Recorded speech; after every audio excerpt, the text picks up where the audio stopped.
Gerard sir, good afternoon. Good afternoon, madam.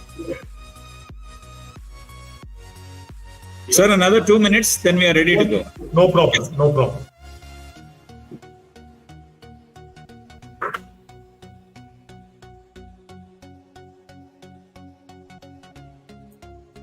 Okay.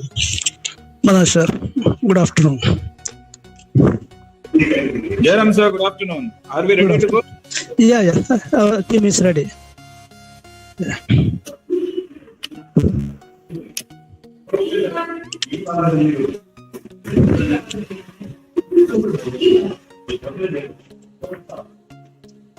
Computers available in teachers are provided with desktop in each department to enhance the class wherever they teachers are also encouraged.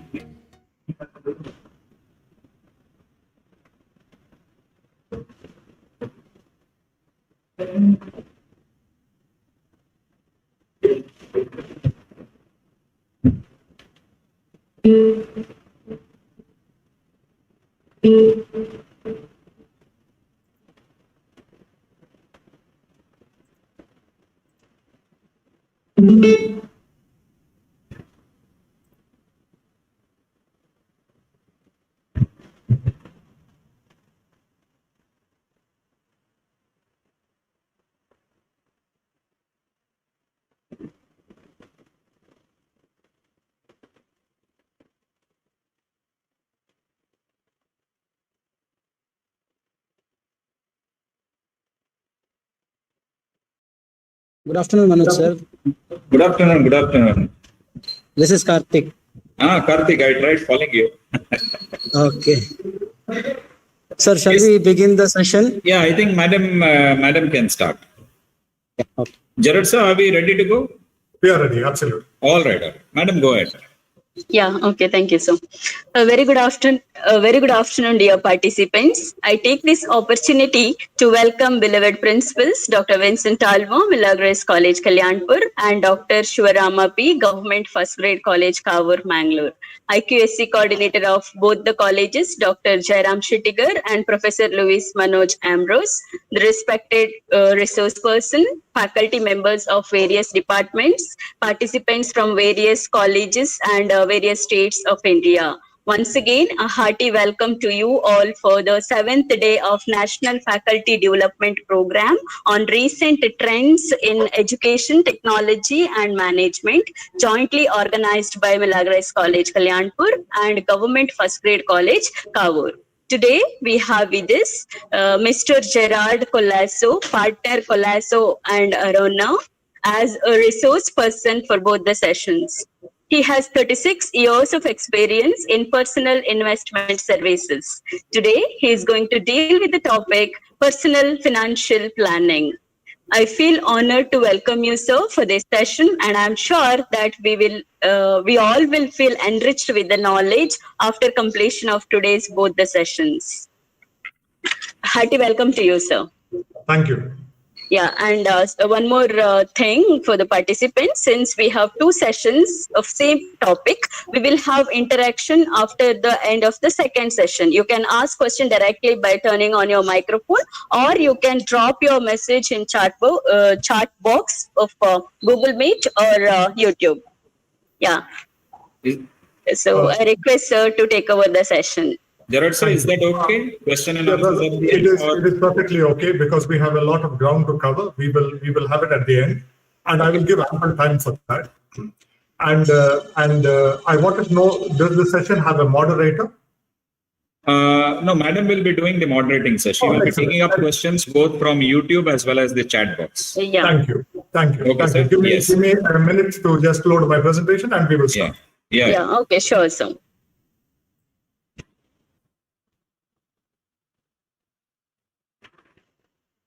So you can go ahead.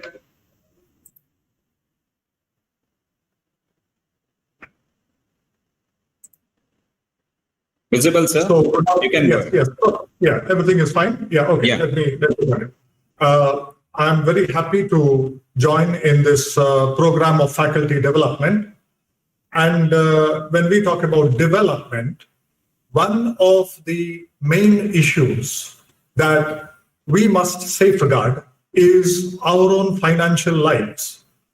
Because more and more we are seeing in the modern turbulent times, people are becoming increasingly panicky and increasingly insecure on the personal financial front. So today I aim to give a few insights which could help put us on the proper path to something called financial freedom, about which I will be mentioning as we go along. So let me start with this subject called personal financial planning. And right at the beginning, I would like to introduce a concept called financial responsibility. A lot of us have heard of something called financial literacy. I'm afraid, in my opinion, financial literacy is a very low quality concept and in most cases thoroughly useless. The starting point has to be financial responsibility. And to introduce this concept, I take a saying from a writer called Frank Netti. He's famous for a book that he wrote on retirement. And one particular sentence from that book struck me when I read it for the first time over 2 decades ago. Frank Netti says, "By law, you have the right. By nature, you have a duty. And to your family, you have an obligation to be a good steward of all your assets." It's a long sentence containing 4 good ideas. And I have found that we can absorb these ideas much better if we work on them backwards, starting from the last idea and going to the first idea.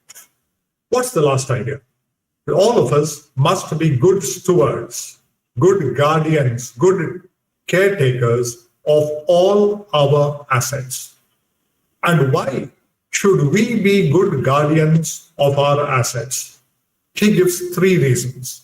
The first is because we have a responsibility and obligation to our own families. Second, we are human beings, and as human beings, our human nature must compel us, must instill in us a sense of duty to guard our own assets. So by nature, by human nature, we have that duty. And in most countries, the laws of those countries recognize this need for the citizens of their countries to be financially secure. And therefore, they give incentives by law for certain tax exemptions, for certain other encouragement to financial and personal investment, as well as savings. So this is a beautiful sentence from Frank Netti. Let's read it once again and proceed. By law, you have the right. By nature, you have a duty. And to your family, you have an obligation to be a good steward of all your assets. So what is personal financial planning? Personal financial planning is like preventive medicine. In the advanced countries, people do not go to doctors only when they fall ill. There is a well-defined system of preemptive health checks, preventive health checks as we call them here. Fortunately for us, that idea is slowly and steadily catching up in India also. Where investment and finance are concerned, there are a few critical areas of our financial lives about which, number 1, we must be aware, and number 2, we must take just a few necessary steps. And if we do this, we will ensure that we are insulated from shocks on the financial front. They are like the shock absorbers you have in a vehicle. And what is the ultimate objective of personal financial planning? It is this concept called financial freedom. What is financial freedom? Financial freedom is when I work because I want to, not because I have to. That is financial freedom. When I work because I want to, not because I have to. When I reach that stage, I know that I'm financially free. Why bother about personal investment? There are three important reasons for this. And the first is because it is not difficult. A lot of us, especially people who are not in the finance stream, or perhaps people who are not very good at mathematics, we are very scared when we hear the terms investment and finance. We think these are difficult. Of course, they are difficult if you are dealing with finance and investment at the macro level.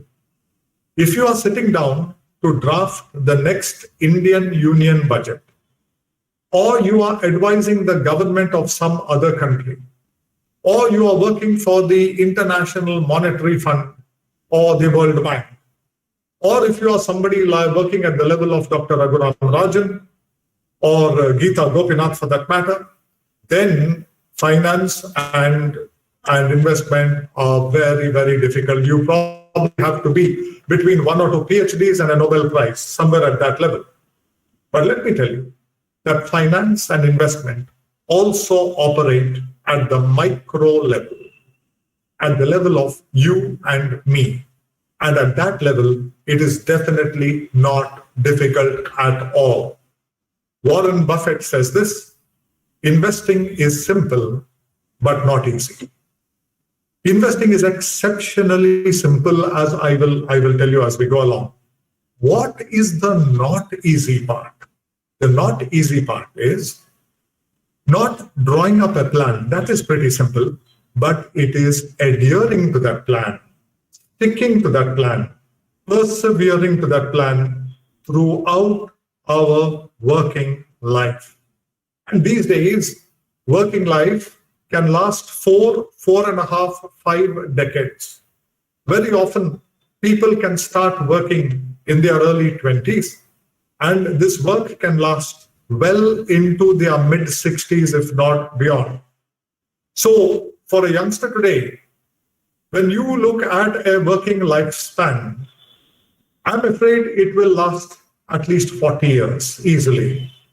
During that time, to stick every month without fail, to stick to your financial plan, that is the not easy part, not the understanding of investment or the drawing up of a plan. The second reason why we should bother about personal investment is because it is critically important. The picture you see on your screen here is of Professor Burton Malkiel. He is the Chemical Bank Professor of Economics at Princeton University, one of the Ivy League universities of the United States. And he has written one of only 3 books, which I will consider as an investment classic. The name of the book is A Random Walk Down Wall Street. It was first published in 1973, so it's 48 years old now in its 11th or 12th edition. And Burton Malkiel says, we must undertake investment strategies that maintain our real purchasing power. Otherwise, we are doomed to an ever-decreasing standard of living. Strong language there. The word doomed is used. We have to maintain our real purchasing power. We have to keep pace with inflation. Otherwise, we are doomed to an ever-decreasing standard of living. And the third reason why you must bother about personal investment is to protect yourself from financial advisors and the financial media. And if you ask me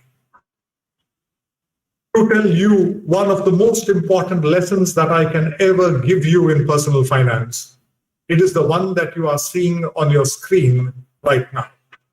Never expect an investment advisor to take greater interest in your money than you yourself have a duty to take. It is not the money of the investment advisor, it is your money.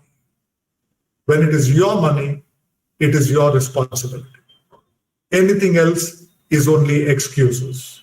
And people like me will not accept or tolerate excuses. So let's understand this again. The priorities or the interests of most people in the investment industry are theirs, not yours. Never expect an investment advisor to take greater interest in your money than you yourself have a duty to take. We started with the concept of financial responsibility. And we are developing that concept now. When the money is yours, the responsibility is yours and no one else's. And therefore, you must take some steps to gather the minimum required investment knowledge to safeguard yourself. You and I can live our whole life without understanding anything about rocket science. But can the rocket scientist say, okay, I do not need to know anything about personal investment? If he or she does that, then they are setting themselves up to be exploited by the next investment salesperson who comes along. And although they are super brilliant people, probably in the 1 or 2% most brilliant people you would expect to meet anytime during your life, still they can go bankrupt. They can have a very sad retired life if they think they do not need minimum advice or minimum knowledge about personal finance and investment. So this is a very, very important saying. And if you do not do this, then I'm afraid you may have this kind of an experience.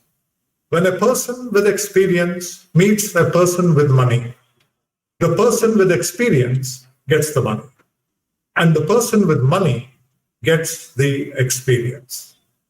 Let not this happen to you. So let's get into personal financial planning. And what is personal financial planning? If I'm to define it, it is the conceptualization and implementation of a comprehensive plan for the achievement of a person's total financial objectives. A long sentence, but I'll break it down. It's very easy. Two things. It's the drawing up of a plan, the implementation of a plan. That's all. But there is one qualification. And what is that qualification? What kind of a plan is it? It is a comprehensive plan. And what is the objective of that plan? The objective of the plan is to meet the total financial requirements of a normal individual. You see two words in the lower half of your screen: comprehensive plan, total financial objectives. Comprehensive, total. So personal financial planning is broad-based. It is intended to take care of most of your financial needs, even if many times you yourself do not know what those needs are or those needs may be. And therefore, practically, when we come into personal financial planning, the focus is entirely on planning. Planning is so important, and planning is where a number of people in the advanced countries do better than us. We Indians fail very badly at planning. We do not live our lives according to a well thought out plan. Alan Lakin, who's an expert on time management, says planning is bringing the future into the present so that you can do something about it now. We live in 3 time dimensions: the past, the present, and the future. There is absolutely no use regretting the past. Till today, science has not discovered or invented any way in which I can travel back into the past and set right my many mistakes. We have not only 2 dimensions, the present and the future. Can we do something now in order to ensure that our future is better? So planning is a very powerful instrument. It brings the future into the present so that I can do something about it now and I can improve my future, or at least strive to improve my future. And this is also a very important saying: if you fail to plan, you plan to fail. So planning is a very important part, and this planning takes place in certain essential financial areas that are of concern to normal people. Let's quickly look at them. The first is insurance. Insurance is paid protection. You have a risk. There is an institution that will try to mitigate the fallouts if that risk occurs. And therefore, you have got life insurance, health insurance, property insurance. I'm not going into this today. But the second point is what I'm going to deal with a little later: emergency funding. You can set up your own private insurance policy. The third is retirement, very important area and an area of great concern to us. The fourth is housing, a little controversial in these days. If you think that you need your own house or apartment because it gives you some kind of psychological comfort, that is fine. But mercifully, there is a generation that's growing up that says that we want to be free, we want to live anywhere we want to work anywhere we want, and we are prepared to live throughout our life of rentals and save up the money that we would otherwise have used in a house to make alternative and other financial arrangements and investments. Debt control is another very important area. Investment itself, which I'll be dealing with a little bit here. And then, of course, there are a few other objectives about which we are not going. But in this one page, you are looking at some critically important areas that people like me would address if we are to draft somebody's financial plan. And in today's session, I'm going to be dealing with 3 out of these areas: the emergency fund, the retirement fund, and a little bit, if time permits, about investment itself. But at the end of the session, as we go into the second half of the session, I will be giving you what is called a financial planning checklist. And using that checklist, you can take steps to do some good to yourself and your family and your friends and people you know on the financial front right away. The moment this session ends, there are things that you can start doing. So that will come to you in the second session. Also, if from the 15 or 20 minutes that have passed in this particular session so far, if you feel that there could be something of use in this session, then I will send you this presentation that you are seeing absolutely free of cost. You have to only send me an email and ask for this presentation. And that email ID to which you write will be displayed on the last slide at the end of the session. So with this, let us go to one important area of personal financial planning which I want to deal with, and that is emergency funding or the emergency fund. It needs no explanation at all. Those 2 words tell you everything. Emergency fund, a fund to meet emergencies. All of us must set aside a little money to meet emergencies. We must have a shock absorber. We must have a minimum cash buffer. There are many emergencies that can be taken care of by quickly spending a certain amount of money. You can keep it anywhere you like, in any investment avenue, but that investment avenue must have 2 features. One is liquidity, and the second is safety. These are the important things. And the emergency fund must be not kept as or connected with your existing investment portfolio. It must be kept totally separate. How much of emergency fund should you have? There is no way anyone can predict what emergencies will occur when they will occur, how much they will cost to meet or to overcome, but there is a thumb rule. And the basic thumb rule, according to me at least, is 1 year's normal living expenses. That is a very important concept in investment planning, NLE, normal living expenses. We must have a reasonable idea of how much we need to live. You need not go into very detailed calculations. It's just a simple answer to the question, I need X amount to live per month. I need 60,000 rupees for my normal living expenses per month.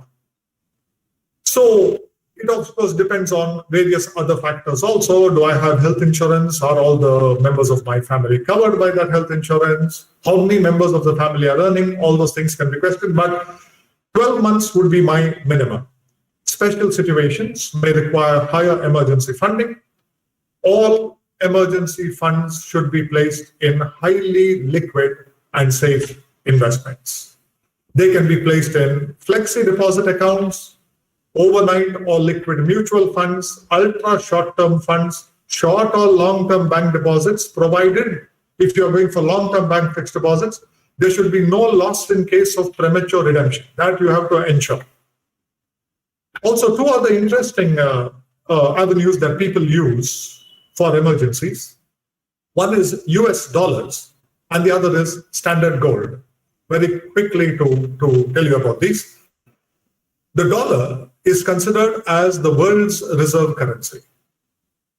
So if you are working in a place where there is a lot of unrest, you do not know whether the whole financial system of that country will collapse. Zimbabwe, Venezuela, these are countries that readily come to mind. Or take the question of Kuwait, when in the late 1980s, Iraq invaded Kuwait, leading to the Gulf War. Suddenly, the Kuwaiti currency became valueless.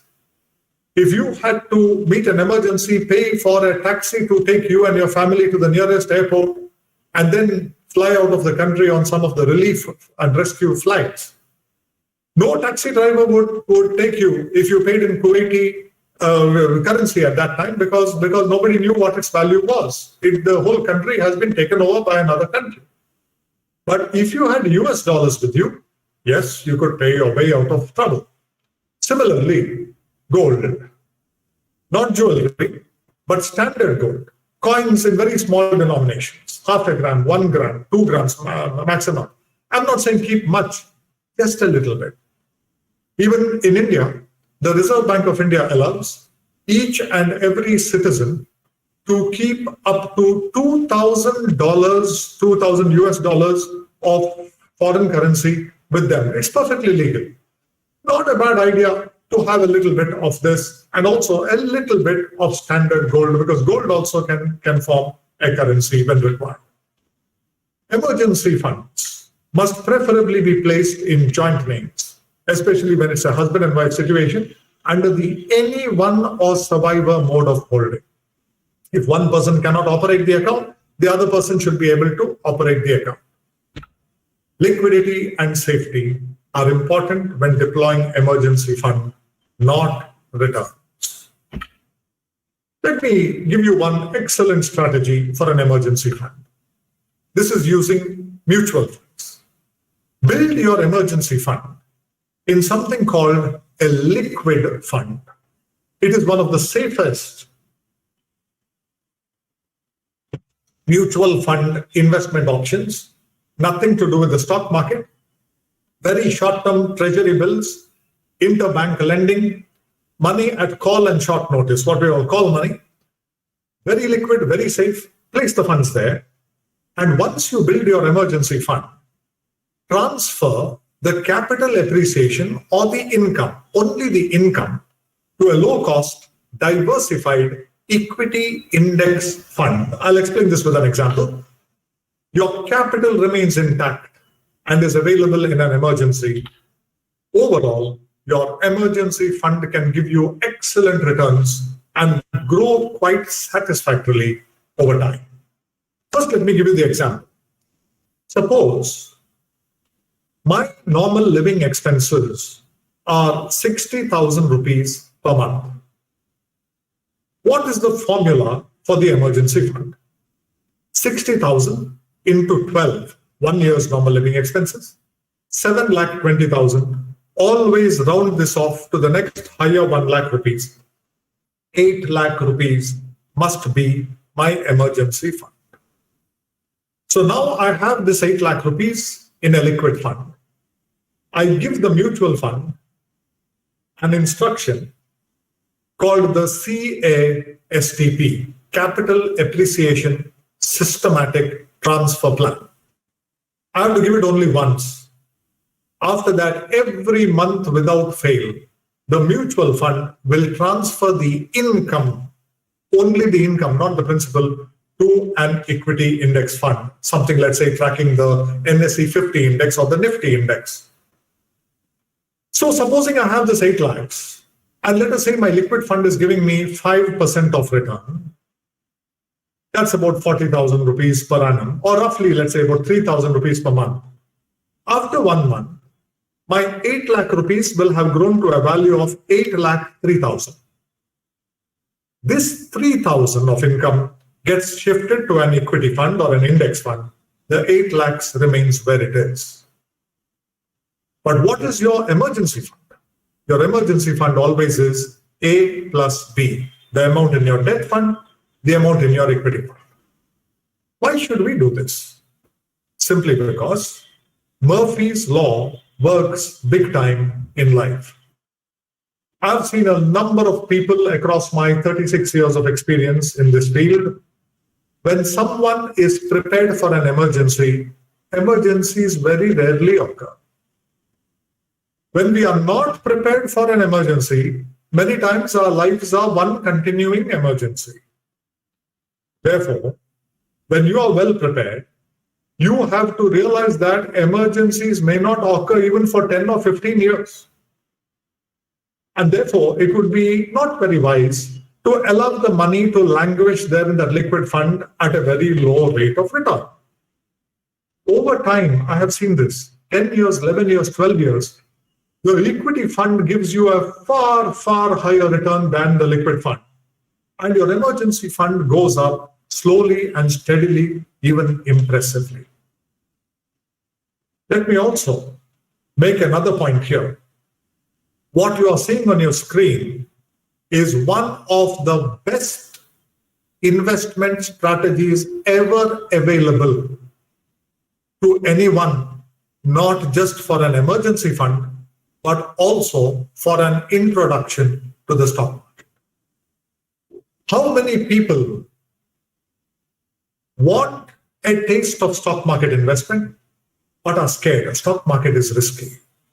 I will show you before we are done that the stock market is one of the safest places if you are an investor and the most risky place if you are a speculator. If you can understand that distinction, then you will understand safety a little better. If you want a taste of the stock market and you fear risk, the risk you fear is a risk to your principal coming down. In this example, I don't want my 8 lakh rupees to become 7.9 lakh rupees. That will make me terribly scared. I don't mind if my return is low or high, but I do not want risk to capital. And that, believe me, if you have that kind of a fear, let me congratulate you, because you are likely to be a good investor. A good investor is concerned about safety. If you are not concerned about safety, you are not a good investor. You are a speculator. And therefore, this kind of a strategy where you keep your principles safe, keep it in a total non-stock market kind of investment and very safe, only the income you're prepared to go to the stock market until you gain confidence, until you realize what stock market investing is all about, until you see the difference between the returns in the stock market investment over 5, 6, 7, 8, 10 years and what remains in the liquid fund. This is a superb introductory basic investment strategy which does not know about stock market investment can adopt. So the thumb rule for an emergency fund, I told you, 1 year's normal living expenses rounded off to the next higher 1 lakh rupees. I gave you that example. 60,000 rupees normal living expenses would require an emergency fund of 8 lakh rupees. With this, let me go into retirement funding. If you ask people like us,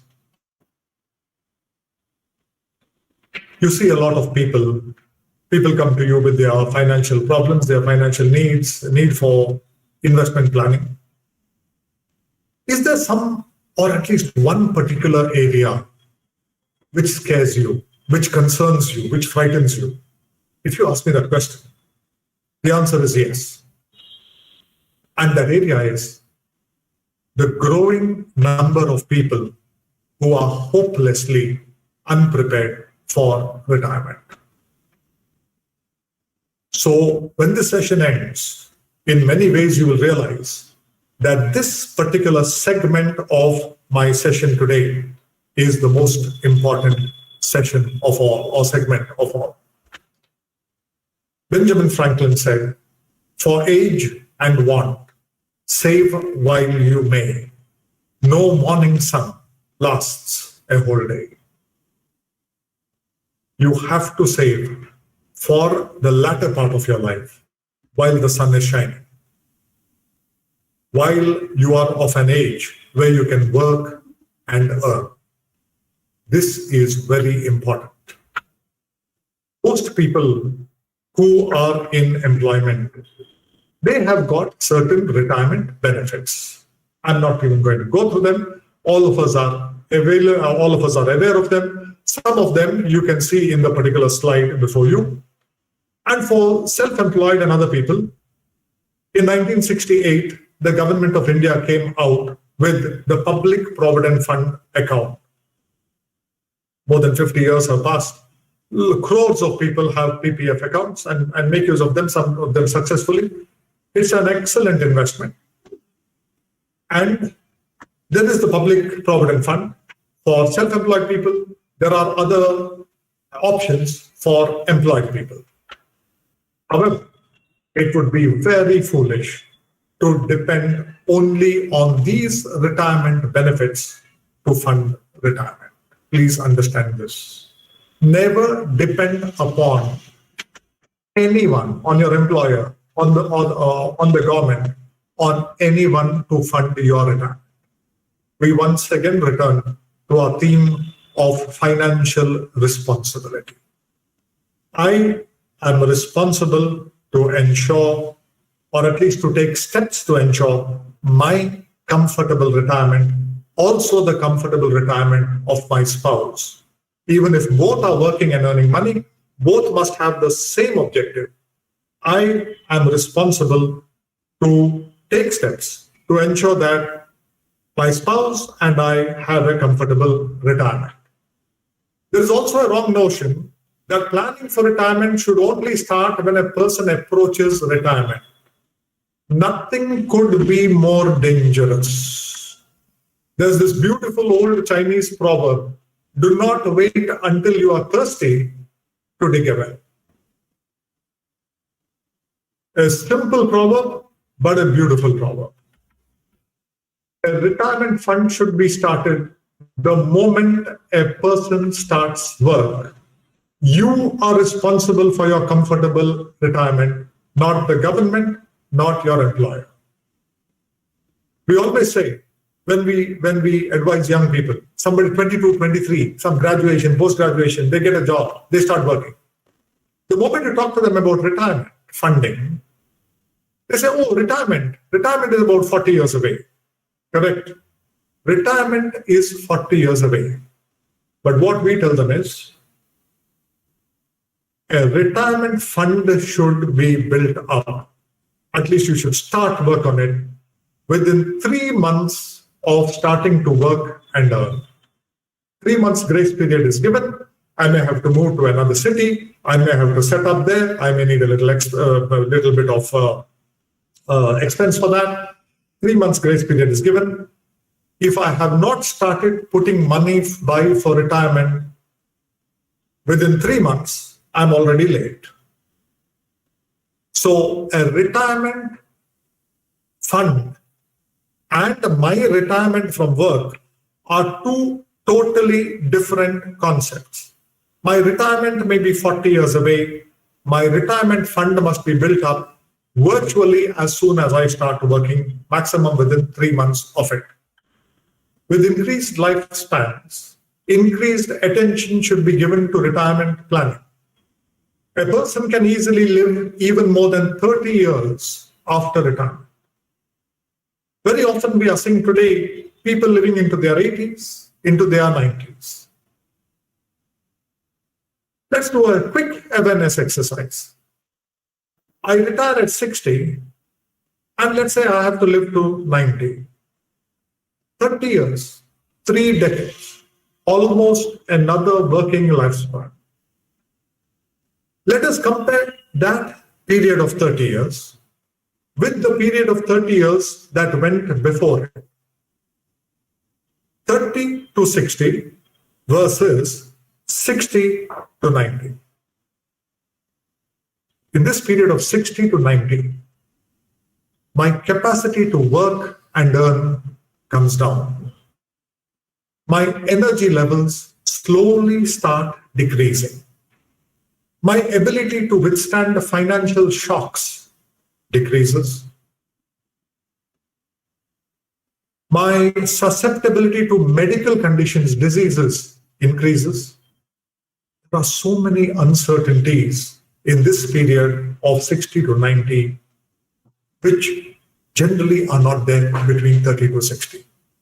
Especially my capacity to withstand financial shocks. Something bad happens to me at 30, 35 on the financial front. All right, it happened. I learned my lesson. I pick up the pieces. I start working again. I try to create a life and financial security once again. But what if it happens to you at 75 and your lifespan is still 88? How are you going to manage those 13 years? This is something we must reflect upon. And this is something which must concern us. Carl Richards has this gift of presenting financial concepts in a most simple manner imaginable. He has this concept of future financial needs. And future financial needs are precisely the kind of things that we would expect when we talk about retirement, because retirement is for many of us into the future. The small circle on the left is our perception of how much we need in retirement. This is how much we think we need. And on the right is the reality. So very often what we think we need is not the reality. The reality can be many, many times more. You have a responsibility to accumulate enough to take care of yourself and your spouse for the remainder of your days. What is the purpose of a retirement fund? The purpose of a retirement fund is to take care of me and my spouse from the date of my retirement until the end of life of the survivor among us. Let me repeat that. The purpose of my retirement fund is to take care of me and my spouse from the date of my retirement until the end of life of the survivor among us. This is the financial responsibility we have in the retirement fund portion of our plan. One of the greatest gifts you can give your children is to be financially independent in your old age, thus ensuring that you don't become a financial burden to them. There's also the concept in advanced countries of successful aging. I'm not going deep into this, but I'll just mention it. What is successful aging? It is enjoying the last part of your life, not thinking of it as a curse, thinking of it that this is a stage of life at which I can pursue some of the interests I have. And that concept is called successful aging. In other words, it is nothing but retirement management. I must know exactly what I want to do and what I plan to do in retirement. Do I just want to live a life of leisure? May not be very healthy. Do I want to do volunteer work? Wonderful way of spending time. Embark upon a second career, continue education, read, write, teach, consult, join some sort of recreation or personality development course or even a senior citizens club, have activities together, have activities alone. I must know what I want to do. I've always been impressed when in my teaching in investment, sometimes I see people who are 60, 65, 70 coming in there. What a wonderful feeling it is. I always talk to those people. They have got an open mind, even at the age of 69 or 70. I want to learn. I've come here to learn. That learning mind, that learning mentality is a gift. It's a real gift. So coming back to retirement planning, in retirement, uncertainties are greater than certainties. Proper retirement planning and a sufficiently large retirement corpus help in dealing effectively with uncertainties. The best private retirement plan would be sustained systematic investment into well-diversified stock index funds. Use these. If we have time, I'll tell you a little more about them. If tax saving is required, use the mutual fund route and choose something called the ELSS funds, Equity Linked Savings Scheme funds, because they give you exemption under Section 80C.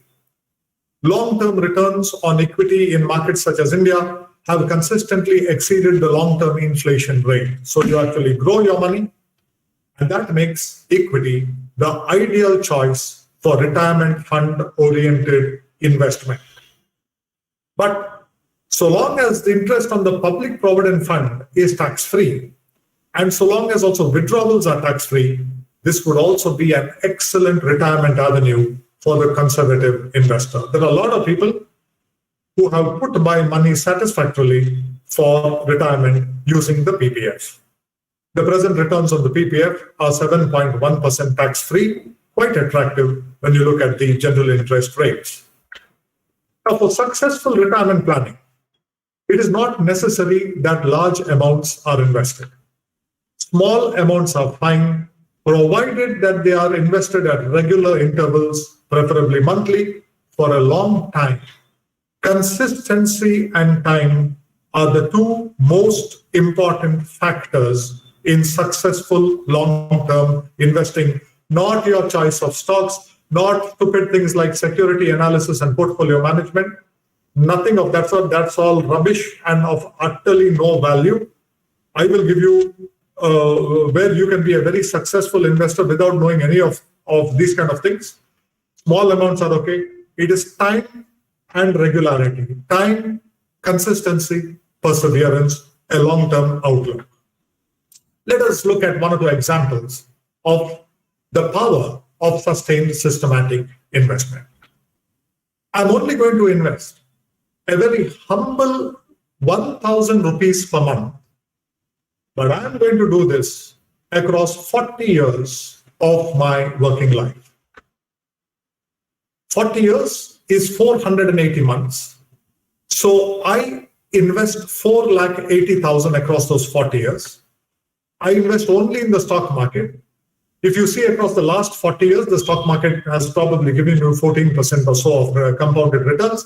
We'll take a much lower figure of 10% compounded annualized. I end up with a value of 63 odd lakhs.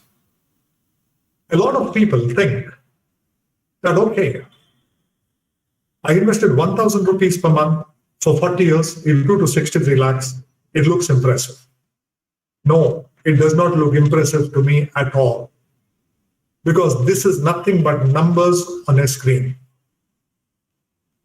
This makes one of the most stupid assumptions we can ever make about investment. That is that across 40 years, we will never be able to increase the amount we invest. We will be still stuck at that 1,000 rupees even across 4 decades.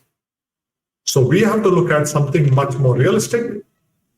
That is, what if we periodically increase the monthly investment? But to understand this, let us just remember at the back of our mind that 1,000 rupees per month invested without interruption for 40 years will give us 63 lakhs at the end of 40 years. Now, let us look at a step-up plan. And the step-up plan is the next best friend of the investor. The first friend I've already told you is investing in a safe avenue, only shifting the income to the stock market or to equity. That's your first powerful investment tool that I've given you this evening. Your second best friend is something called the step-up plan. This also can be done automatically using mutual funds. You have to just tell the fund, every year, increase my investment by a certain percentage. So it's like this. I start with 1,000, just like in the previous example. Second year, it increases by 10%, 1,100, and that's how we go along. This is one of the most painless ways of investing, because from year 1 to year 2, after 1 year, I'm sure no normal middle-class person will ever even feel the difference of 1,000 rupees, that increasing to 1,100. And the third year to 1,200. Even to double, to go from 1,000 to 2,000, it will require 8 to 9 years at a 10% step up. And this happens automatically with the money being taken from your account. First 12 months, 1,000 goes. Next 12 months, 1,100 goes, and so on and so forth. What would be the result? Remember, the first amount that you got was 63 lakhs with a simple non-step up investment. When you step up, monthly investment, 1,000, period is 40 years, same thing, 10% per annum compounded, you are stepping up. Your amount invested even without your knowledge is not 4,80,000. Across 40 years, you will discover that you have invested 53 lakhs. And at the same rate of return at 10%, you will end up with 2 crore 8 lakhs, not 63 lakhs. Believe me, this is a stunning difference. End corpus without step up, 63 lakhs. End corpus with the 10% compounded annual step up, 2 crore 8 lakhs. Look at these two figures of 63 lakhs and 2 crore 8 lakhs.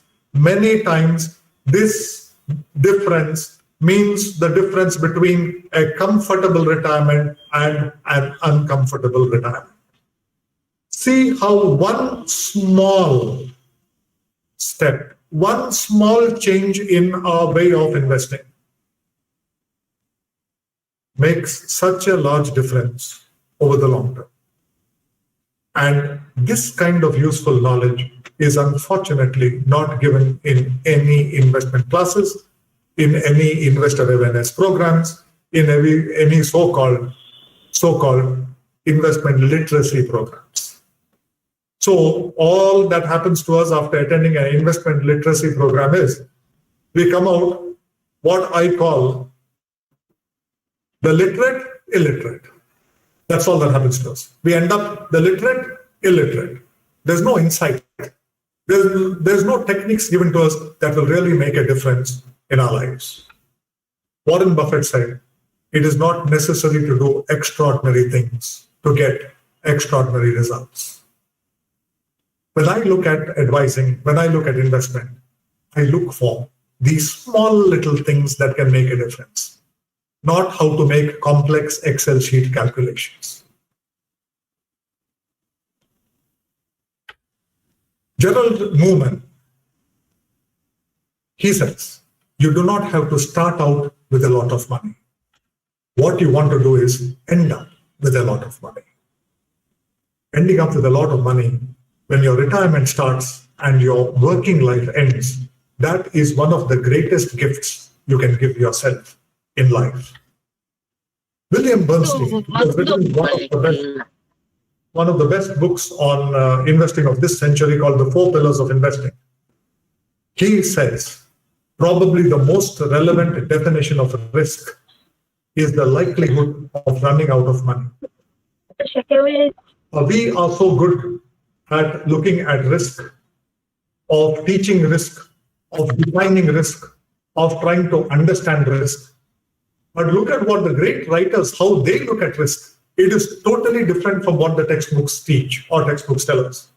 William Bernstein says, probably the most relevant definition of risk is the likelihood of running out of money. Charles Ellis, another great writer, he says risk is not having the money you need when you need it. And most likely, you will have this need of money in retirement. And Burton Malkiel says the risk in old age is not of premature death. With death, all problems end. So the risk in old age is not of premature death. The risk is that you will live too long and outlive your assets. A beautiful saying. So this is what we mean by risk, even in finance and investment. And this is the kind of risk that is worth worrying about. Which leads me to a concept called the retirement trap. What is the retirement trap? Most individuals do not run out of money at the time of retirement or in the decade that follows. When we retire, we are actually very happy. No more working. No more saying good morning to the boss. No more being asked questions like, why are you 5 minutes late? Or I apply for leave. No, your leave is not granted. Or somebody shouting at you, putting you down at meetings. You didn't achieve this target. You're not working well. I'm free from all that. Plus, there's a good chance that I'm now entitled to receive certain retirement benefits. So I suddenly find freedom from decades of work and I'm very happy. But if we have not done our financial planning properly, when will we run out of money? Immediately, our retirement benefits are nice. They help us. And then the first 5 years, 10 years pass. But inflation is steadily reducing the real value of our assets and our incomes. What if my lifespan is 88, but I run out of money at 75? At 60, I may be able to find work for another 5 or 6 years because of my experience in any line. But at 75, will somebody employ me if I send in a job application? Can I really start working again? And especially if at that time, unfortunately, if I have some serious medical conditions. So this is the retirement trap. The retirement trap does not make you its victim when you retire. You become the victim of retirement traps 1.5, 2 decades into retirement, and you still have a number of years to go in your lifespan. So this is what we have to guard against. Starting early is best, but if you have not started early, start now. It is never too late to start. You have not started, never travel back in the past. Planning, remember, is bringing the future into the present so that we can do something about it now, as Alan Lakin said. Start now. As once again, another Chinese proverb, the best time to plant a tree was 20 years ago. The second best time is now. The best time for me to have started my retirement plan was 20 years ago. I've not done it. I do it today. Burton Malkiel says, persistent saving in regular amounts, no matter how small, pays off. I've given you 1 or 2 examples to prove that. And Robin Sharma says, the price of discipline is always less than the pain of regret. We have to discipline ourselves to put by something monthly in good, sensible avenues of investment so that we build up a better future. And for this, let me give you a simple technique, because so many people complain, end of the month I run out of money, So many things happen. I do not have enough for investment.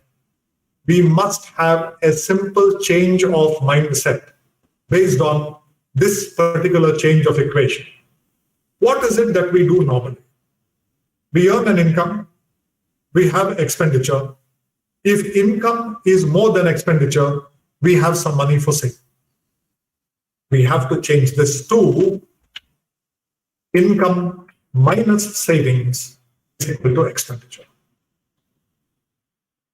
I'm earning 80,000 rupees a month. In a disciplined manner, I decide I'm going to save 20,000 rupees out of this 80,000 rupees every month. What should I do? If my salary is credited on the 5th day of every month, I must register certain automatic investment programs like systematic investment plans or SIPs. And those SIPs must take out my savings amount from my bank account within 4, 5, 6 days of the money getting credited to my account. So 5th of the month, 80,000 has come into my account. 20,000 goes out of my account on the 10th. Only 60,000 remains. With that 60,000, I have to discipline myself to live for the rest of the month and take care of my family during the rest of that month. Priority must be given to savings. This is very important, and this is what Robin Sharma means when he says the price of discipline is always less than the pain of regret. At 75, there is no point in regretting. I should have saved more for retirement. Today, we impose a little bit of self-discipline on ourselves to ensure a better future for us. So this is one thing one kind of mindset that we have to develop. And like for everything else in investment, there is a thumb rule for how much to save every month, 10% of my net income. And here we get introduced to the other important financial measure that we use in investment planning. The first measure is normal living expenses or NLE. The only other measure that we require is something called NI or net income. What is net income? My income after deductions, after taxation. If my cost to company or my gross income is 1 lakh rupees, after taxes, 1 lakh rupees per month, after taxes and after deductions, 80,000 rupees is credited to my bank account. That is my net income. In the United States, if you're reading the foreign authors, it is also called disposable income. So this is my income that I have. 10% of my net income must be set aside for retirement. So if I'm earning 80,000 net income, minimum 8,000, say round it off to 10,000, no problem, should go for retirement. What should I choose for retirement? Employees Provident Fund, especially to the extent that there is a matching contribution for the employer, from the employer. If 3,000 rupees is being deducted from my salary for Employees Provident Fund and 3,000 rupees is being matched by the employer, there is no investment that gives you or will give you a higher return, because this is something like buy one, get one free. After that, you'll only get good returns from long-term sustained investing into equity index funds. So these funds are the next best investment. The third is, of course, the same things, but if tax saving is required, then go for the equity-linked savings scheme funds. Public Provident Fund is definitely the next one. And after that, 2 real estate options that you have if you have the money. If you don't have the money, there are real estate mutual funds if you want them, or if you have the money and the resources, you can also buy good real estate and then use the rental income in your retirement to earn from it. There are certain drawbacks in real estate investment. I would not be having the time to go into that today, but whatever it is, these are the best options you have for retirement funding. One last point about retirement: never underestimate the impact of even a 1% difference in return over the long run. Let me demonstrate this by a simple example. You invest 1 lakh rupees, a one-time investment, 1 lakh rupees. You're getting a return of 7% compounded annualized growth rate, nothing but 7% compound interest. And you're going to keep this investment for 40 years. At the end of 40 years, your 1 lakh will grow to 15 lakhs. Now, suppose you invest the same 1 lakh, same example, but not at 7% interest, at 9% interest. You'll end up with 31 lakhs. Please look at the end figure in the second example, 31 lakhs. Look at the end figure in the first example, 14 lakhs. More than double. But now, to achieve that more than double, look at the difference between your rate of return.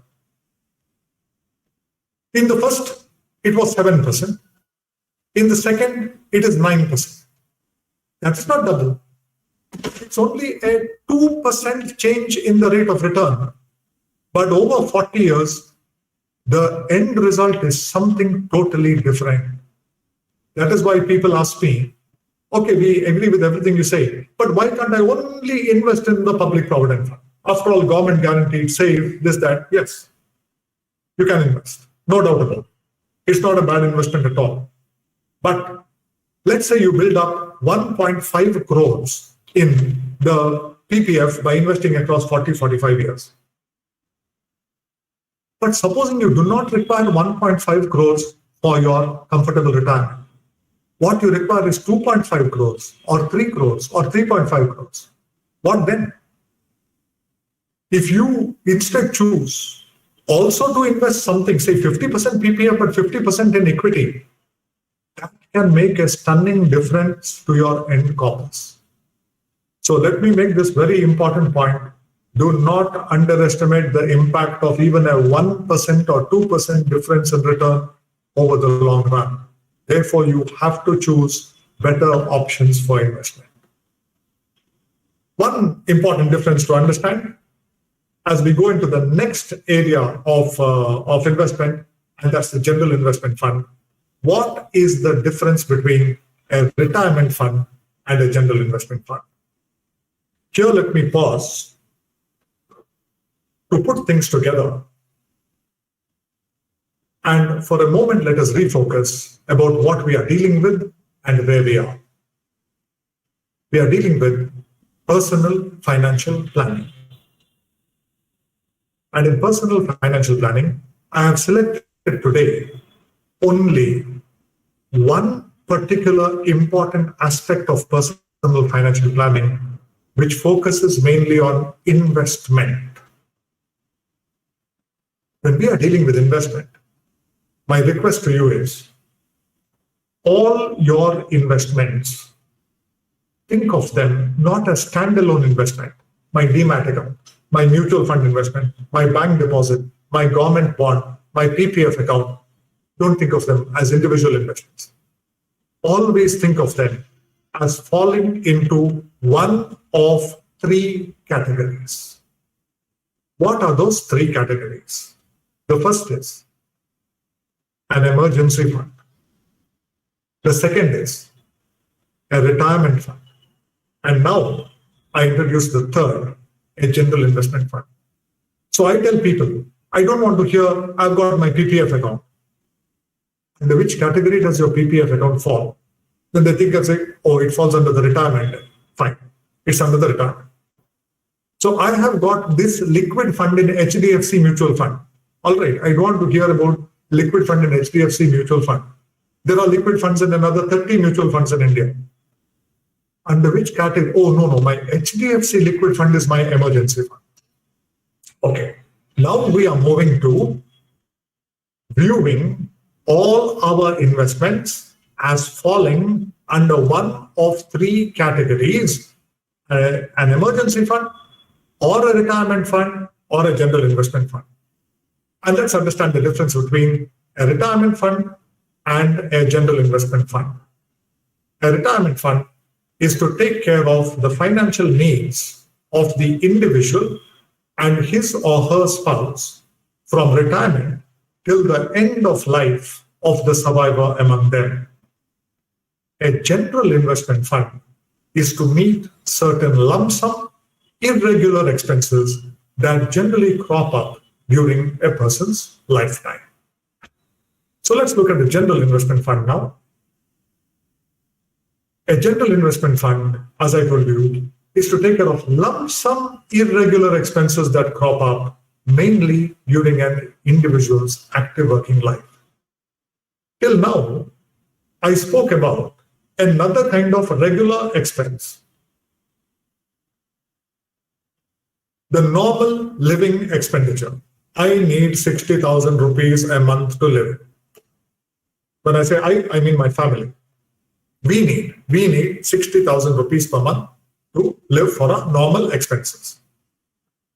This is correct and this is good, especially if you have a correct estimate of approximately how much you need per month. It's very good to be aware of it. But now we are looking at lump sum expenditures, irregular expenditures. These expenditures are non-normal. They are not normal living expenses. They are also not emergencies. They are not emergencies. And they are not retirement or retirement funding expenses. They are simply expenses that we will have to incur as we progress through life. What are those expenses? Here they are, at least some examples. Children's education and higher education can be very expensive. Buying a vehicle, down payment on a house. If you have got a house or a flat that's 20 or 25 years old, you may need to renovate it. Marriages, social, religious functions, family vacations, even charity, selective intervention. The difference between charity and selective intervention in finance is only this. Charity is, at least when we use it in the financial term, when you write a check to a well-known charity. You donate to Ram Krishna Mission. You donate to some other children's relief and you cry or whatever it is. World Wildlife Fund, some sports foundation, some charity. That's called charity. Selective intervention is when you identify some person who is your neighbor, relation, friend, someone you know, and you know this person genuinely has financial difficulties. And you as a good human being want to go out of your way and help them in some way. It may be by providing some food. It may be by looking after medical expenses of someone, paying for one of their children's education, whatever. That is called selective intervention. It is based on the concept of charity begins at home. In my opinion, at least, the best way of doing charity, because you have identified the need. You know that what you are paying goes completely to address that particular need. These are examples of general investment fund requirements. So we have to set up this general investment fund, a mix of debt and equity, and if somebody is very wealthy, maybe real estate, but otherwise, when in doubt, just 50-50 mix of debt and equity, 50 into something like a liquid fund or an ultra short fund, 50 into equity should be quite all right. And once you set up a general investment fund, try to allow 3 to 5 years to pass between your first contribution and the first withdrawal from it. Allow it to build up a little bit. 5 years is ideal. Allow it to build up, then you can make your withdrawals.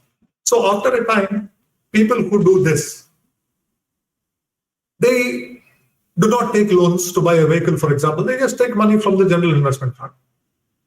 Even if your general investment fund shows a zero balance on the date of retirement or the date of your retirement, but it has helped you to take care of all your general investment fund needs at that time, it is perfectly all right. Because from retirement onwards, you have got your retirement fund to look after you. So the general investment fund also we have seen now, and when you put the emergency fund, EF, retirement fund, RF, and general investment fund, GIF, when you put it together, you embark upon the path of something called OOI, Objective oriented investing. When in my practice, I only focus on objective oriented investing. And to achieve objective oriented investing, we have to have a plan. Each person is unique. Each person's situation also may be unique.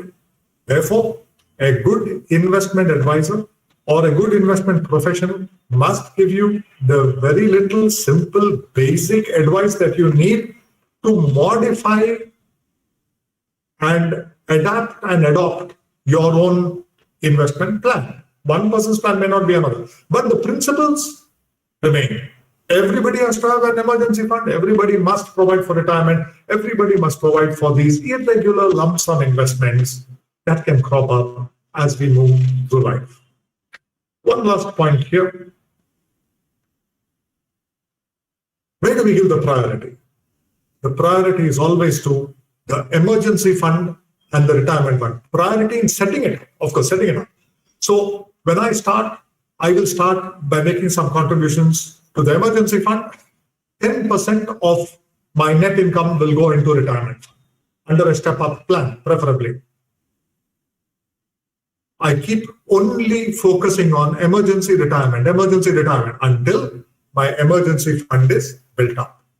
Most people will build up their emergency fund if they are in reasonably good jobs. Most people succeed in building up the initial emergency fund in a matter of 3 years, generally, average. Some may take a little longer, some may take a little shorter. 3 years. Moment my emergency fund is built up, retirement fund contributions will continue throughout my working life. But moment my emergency fund is built up, I stop further SIPs there. I now start into the general investment fund. The only thing I will do for my emergency fund is once in 2 or 3 years, I will see what my expenses are at that time, how much they are per year. I will see the then value of my emergency fund. If my emergency fund is more than my annual normal living expenses, I do nothing. If it is less, I may top it up. That's all. But the moment the emergency fund is built up, I start making all the remaining part of my contributions will go to the general investment fund. Now, I have shown you the path of objective-oriented investment. Now I come to investment itself. How do we actually invest? What should we do? What are the tools we use? Let's quickly look at it. Frank Netty again, the person who introduced us to financial responsibility. Another beautiful saying from him. Sound investment will decrease the time during which you work for money and increase the time during which money will work for you. Beautiful saying. Sound investment will decrease the time during which you work for money and increase the time during which money will work for you. When money works for you, you have achieved financial freedom. To understand this, how do we go about being effective investors? It doesn't matter whether you are a student of commerce or finance. It is so easy and so simple. The first thing that you have to understand is, as a normal middle-class investor, what are the assets, or as we call them, asset classes that we should choose? Very simple. The first is debt. Debt is where there is a lender-borrower relationship. You have a PPF account. It is debt. Why? You lend money to the government of India. The government of India promises to pay you interest on your PPF account. And one day when your account matures, when you want to withdraw, the government of India promises that it will return your money to you. Same thing when you give a bank deposit. You're the lender. The bank is the borrower. They may call it a deposit, but it's essentially a lender-borrower relationship. When you invest in a debt mutual fund holds a large diversified portfolio of differing debt securities, government bonds, public sector undertaking bond, private company bonds, etc., etc. Then you've got equity. No lender-borrower relationship here. This is ownership. You become a small owner in diverse businesses. And then you've got real estate. So these are the only three asset classes that a normal investor needs. If you do not, even just these two asset classes are more than enough for the normal person. Going ahead, let's look at debt. And Dr. William Bernstein, one of the finest writers we have today on investment, says, where debt is concerned, stick only to short-term debt. Do not go for long-term debt. There is a lot of risk in long-term debt. And to translate his wisdom to the Indian context, these are the only investments I would advise. Overnight mutual funds, the safest of all debt funds. But this is only if your investment time horizon is 1 month or below. For any investment of 1 month or below, you can go for overnight funds. Now, if it is 1 month to 6 months or more, go for liquid funds.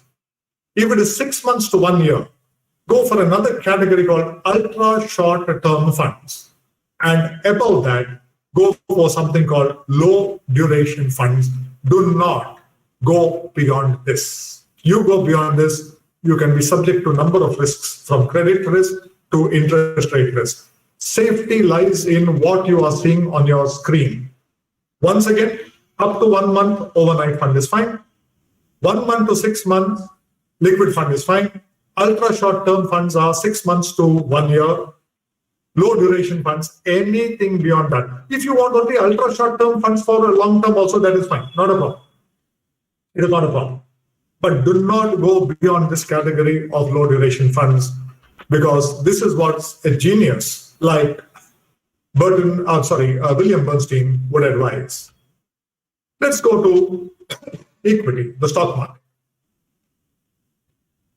Equity and real estate are the only two avenues of investment that have consistently beaten inflation and increased the wealth of investors in the long run. When we are talking about 10-year or more than 10-year horizons, you have to allocate almost all your money, which is long-term, into equity and real estate. And here are the equity and real estate returns in this country from 1979 to 2021. The Bombay Stock Exchange Sensex, the first time it was ever quoted was on the 3rd of April 1979 at 124.15 points. On the 4th of August, that's yesterday, 54,370 points. The period in years is 42.34 years. The compounded annualized growth rate has been 15.45%. Inflation during this period, the retail inflation, has been around 9.5%. You can see how just the Sensex has comfortably beaten inflation. You didn't have to do any securities analysis and portfolio management. You have to just invest in what is called an index mutual fund, something that tracked the Sensex, and you did not have to worry about anything. You could have gone about your other work. Now, real estate, we can't have figures like this. We have to just depend upon guesstimates. But a very, very educated guesstimate, after talking to a number of real estate people, in the Indian context, in the same period of 42 years or so, we have seen a growth of 400 times in real estate. That is 1 rupee put in real estate becoming 400 rupees, roughly the same as equity. Both of them are growth assets. And even early studies in the United States appear to indicate that over 30 or 40-year time horizons or more, the returns on equity and real estate, both ownership assets, tend to be approximately equal.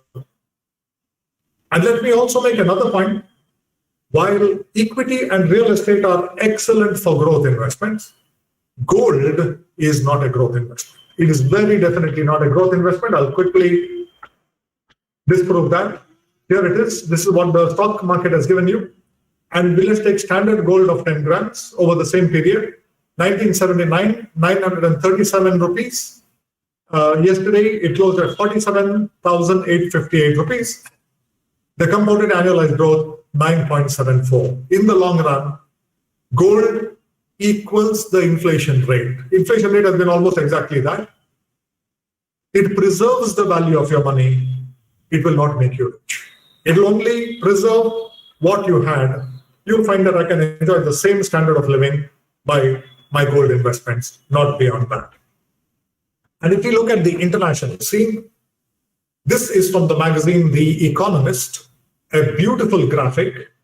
Look at the period, average annual real returns from 1900 to 2017 in percentage. We are talking about 117 years here. The number one is global equities, the stock market.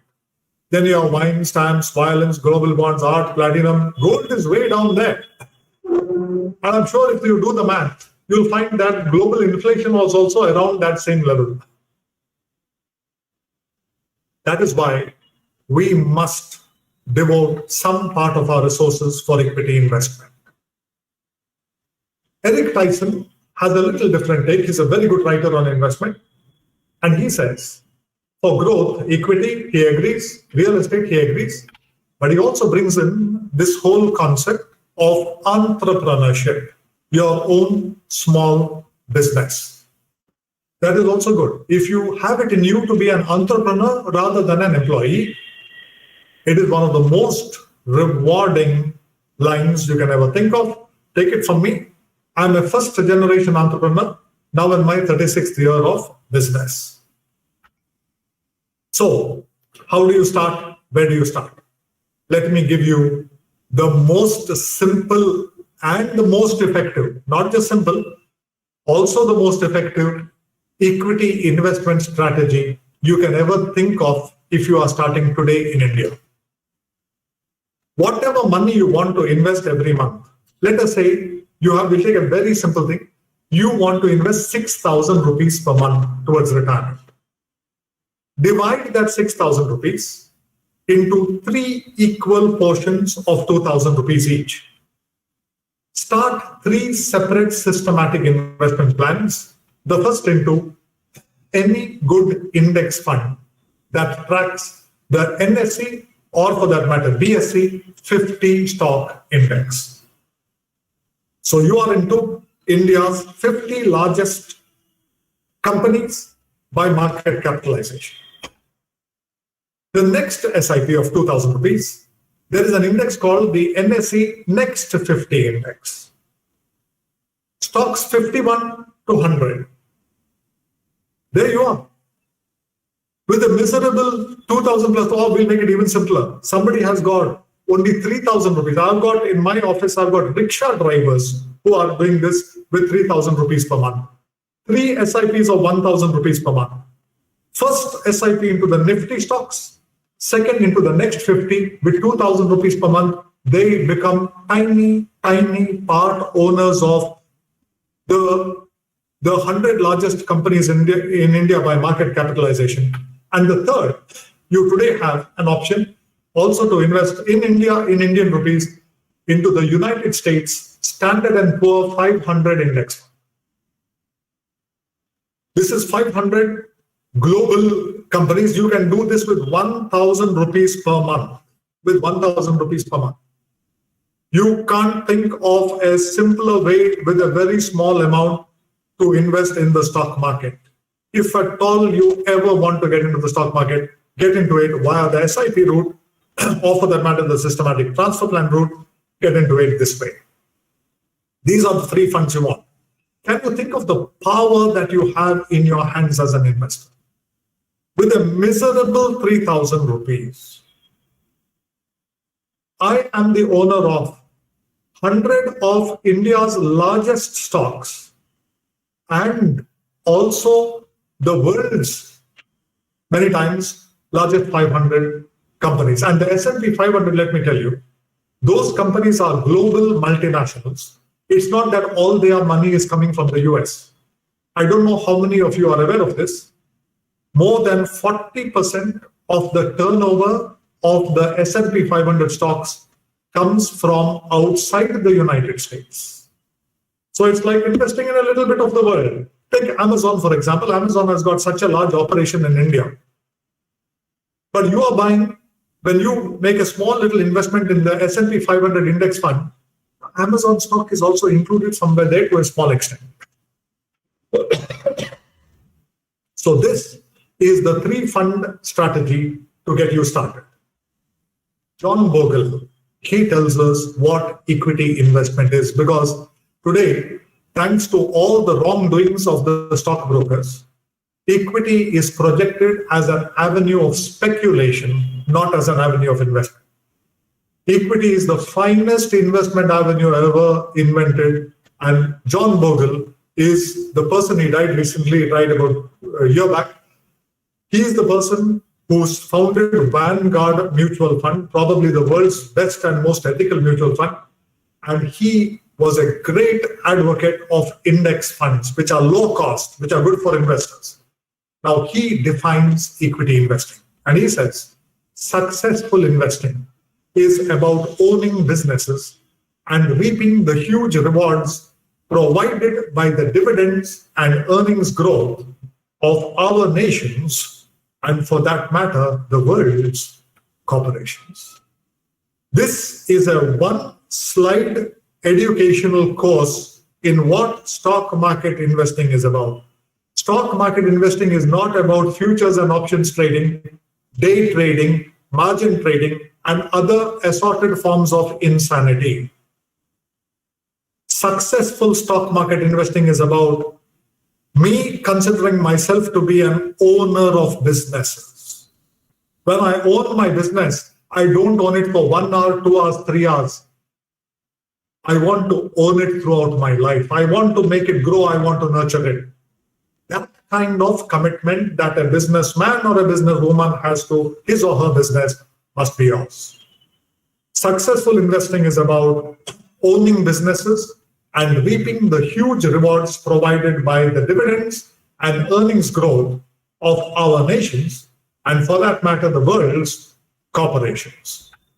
This is what John Bogle says. And one more slide before we break. John Bogle himself gives us the secret to success in investing. He says, stay the course. No matter what happens, stick to your investment program. I've said stay the course 1,000 times, and I meant it every time. It is the most important single piece of investment wisdom I can give you. Stay the course. No matter what happens, stick to your investment program. I've said stay the course 1,000 times, and I meant it every time.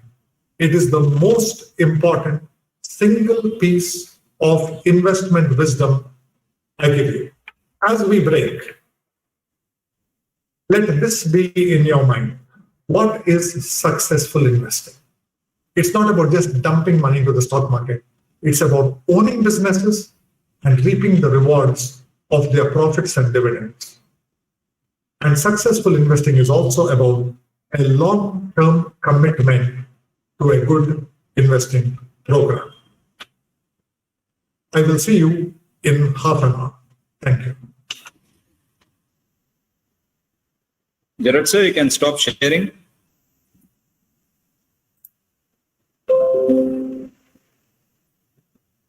Madam, go ahead. Yeah, okay. Thank you very much, sir. So exactly at 5:30, we will continue the session. Thank you. Yes. So may I request all the participants to please rejoin at 5:29 so that Yeah. 5:30 we start. Manoj, we rejoin by pressing the same link. Same. Exactly, same No thing. change. Thank you. Yeah. Yes. All right. Yeah, Thank you, okay. sir. See you at Yeah. 5:28. Yeah. Thank you. Thank you.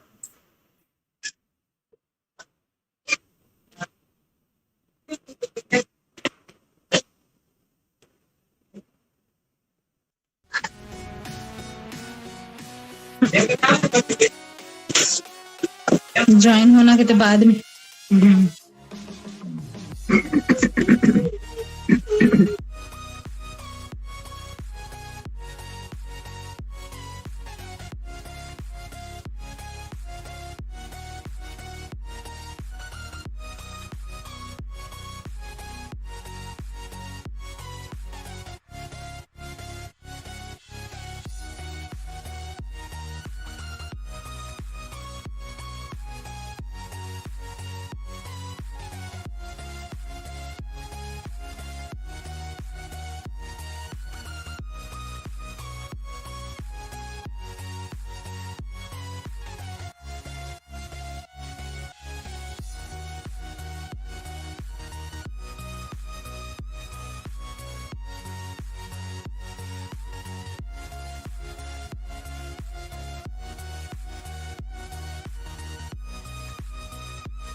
Gerard sir, good evening and welcome to the second session. Good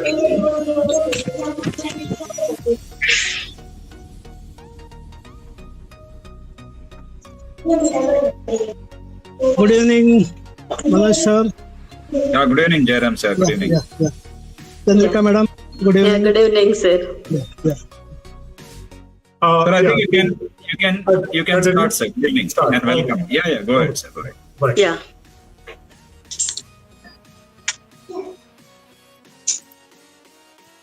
Dear participants, you can put forward your questions in the chat box, or as per the instructions of madam, you can unmute and you can talk when madam tells you. Over to you, sir. Yes, sir. Yes, sir.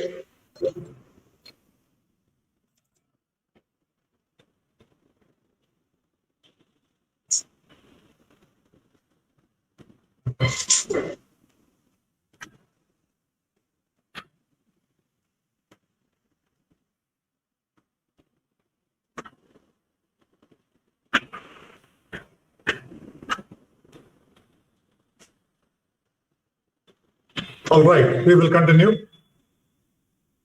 Let me run through the last very few slides because they are critically important.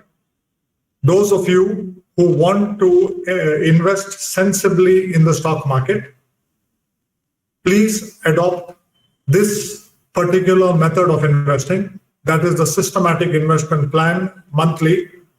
Whatever you have allocated for the stock market, divide it into 3 equal portions.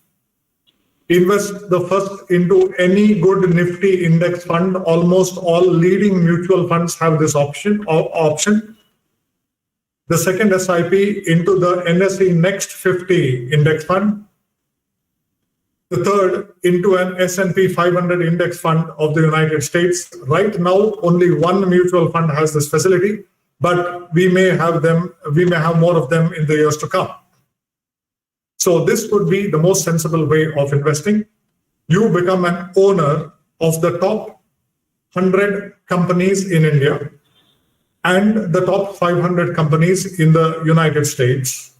So 2/3 of your allocation is to Indian stocks. 1/3 is to, I would say, almost global stocks, although it is represented by the S&P 500 index. And then I also presented to you what is the meaning of stock market investment. It is not gambling, it is not speculation, but as John Bogle says, successful investing is about owning businesses and reaping the huge rewards provided by the dividends and earnings growth of our nations, and for that matter, the world's corporations. And then the mantra to successful investing: stay the course. No matter what happens, stick to your investment program. I've said stay the course 1,000 times, and I meant it every time. It is the most important single piece of investment wisdom I can give you. A beautiful passage, but the most striking sentence to me has always been the last sentence. It is the most important single piece of investment wisdom I can give you.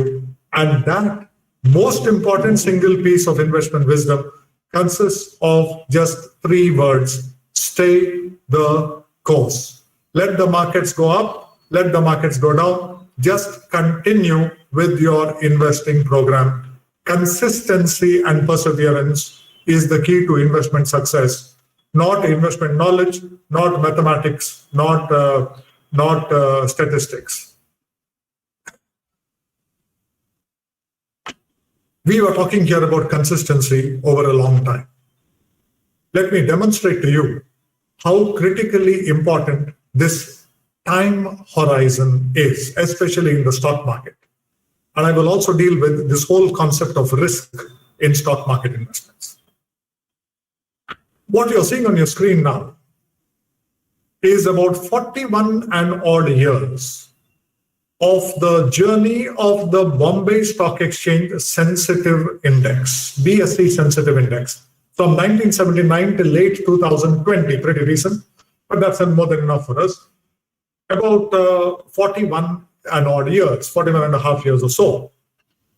Now, as you can see, sometime in 1991, we had liberalization.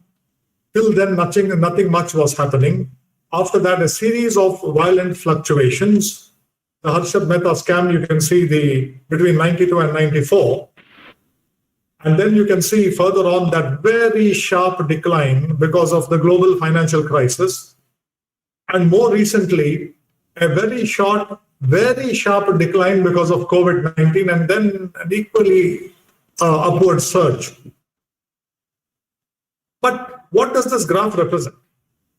It represents every day's closing Sensex value across 41 odd years. Every day, there are 250 on the average, 250 trading days in a year. Saturday, Sundays, and there are some public holidays, they are off.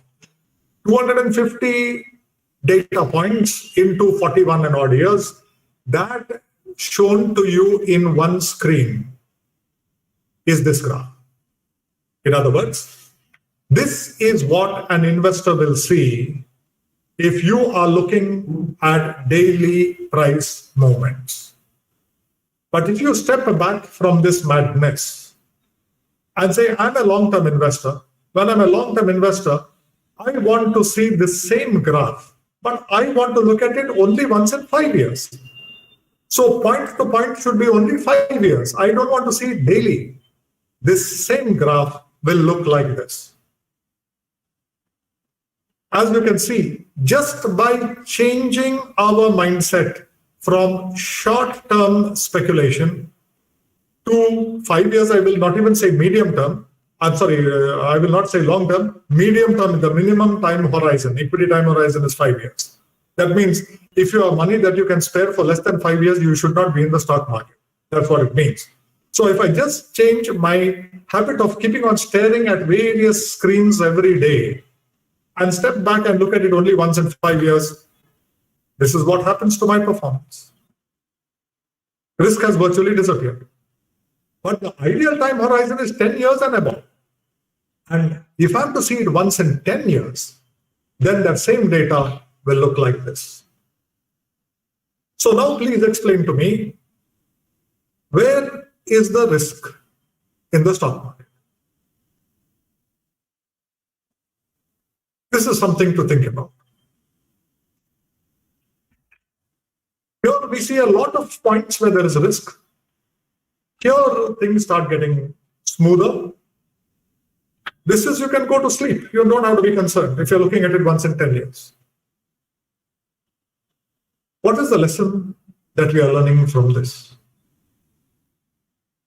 The stock market is doing its job in putting forth prices. Are we doing our job as investors? The first thing that we have to learn is that in the stock market, the uncertainty of return reduces with time. Daily, once in 5 years, once in 10 years.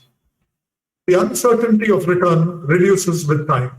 In most other investment avenues, the uncertainty of returns increases with time. And now this beautiful passage from The Intelligent Investor, annotated by Jason Zweig. Ultimately, financial risk resides not in what kinds of investments you have, but in what kind of investor you are. If you want to know what risk really is, go to the nearest bathroom and step up to the mirror. That is risk, gazing back at you from the glass. Let us understand now what risk is. Risk is not the stock market. Risk is me. My behavior in the stock market is what either generates risk or generates safety. So whenever somebody says the stock market is risky, He's virtually telling me, I know nothing about investment. Forget the stock market. There is no risk in the stock market. The risk is in what we do in the stock market and in what kind of investors we are. What are our attitudes towards risk? What are the kind of investment strategies we adopt when we diversified businesses? And the marvels of modern markets enable us to become tiny, tiny owners in a vast number of companies, if that is our attitude. And then we want to be with the companies as we go along. We do not want to be bothered by the hassle of selecting and deselecting companies, of analyzing them and studying their balance sheets and profit and loss accounts. I have been in financial services for 36 years. I have not studied a single company balance sheet. I have better things to do. The index committee of the stock exchange, which meets at regular intervals, will decide from time to time to weed out one or two companies on well-defined parameters and include one or two in their place. So somebody is making arrangements on my behalf. The index mutual funds will, of course, carry out the similar changes. That is done free of cost where I'm concerned. And my investment will continue and give me returns in the long run. So whenever any of us is tempted to talk about risk, let us understand that risk is very easy to understand. Like Jason Zweig says, step up before the nearest mirror and see risk for yourself. So we have tackled a little bit about investment. What kind of funds to use? The Nifty, Next 50, US 500. Let's go to a little higher level from investment. And that is asset allocation. How do I invest? How do I invest safely, wisely? How do I take care of getting a decent return at an acceptable risk? That is possible when we resort to something called asset allocation. And when we talk about asset allocation, we are essentially talking about using a mix of debt and equity to invest effectively. Debt is an ownership, a lender-borrower based investment. Equity is an ownership investment. They are two different asset classes. We put them together and we invest more effectively. What are the tools we use for asset allocation using debt and equity? Very simple. We use a few debt funds. We use a few equity funds. Here they are. In debt, you can use liquid funds, ultra short-term funds, more than enough. You don't have to use more. Then in equity, the Nifty index funds, the Next 50 funds, and the international index funds. You can go for the S&P 500 as a starting point. So here are the tools for our asset allocation. Now, what do? We have very simple asset allocation plans. Supposing you are a person who is always afraid of risk. You do not want to see even 1 rupee risk in your investments. Go for a very safe, systematic transfer plan, ultra-conservative systematic transfer plan. Let us say you have 6 lakh rupees to invest. Invest the first 2 lakh rupees in an ultra-short-term fund. Give the mutual fund an instruction every month. Only the income will go to a Nifty index fund. We are already familiar with this strategy. We saw it. This is exactly the strategy you use for an emergency fund. But you can also use it for any other ultra-conservative investment. But remember, this is only the starting point. We have 6 lakhs. This is only for 2 lakhs. What about the next 2 lakhs? Same thing. 1/3 in the ultra short-term fund of another mutual fund, let's say for diversification. Register the monthly capital appreciation transfers to a Nifty Next 50 fund. Look at the difference here. In the first, your income is going to the Nifty fund. In the second, your income is going to the Next 50 fund. and 1/3 once again in an ultra somewhere. And here your monthly capital appreciation, monthly income is going to an S&P 500 fund. That's all. Your capital always remains what it is. All income goes to the equity funds. If there is a very big fall in the market, you can always transfer something in one shot. It's called a switch from the liquid to any of the index funds if you want to do it. Here you have what I call fearless investing. Fearless investing. Here you are making some commitment to the stock market without any fear whatsoever. You can sleep easy at night. Now, you want to go a little above this. You want to earn a little higher return.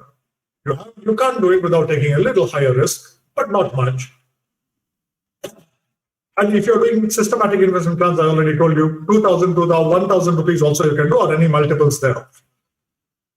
The next one is a conservative asset allocation plan.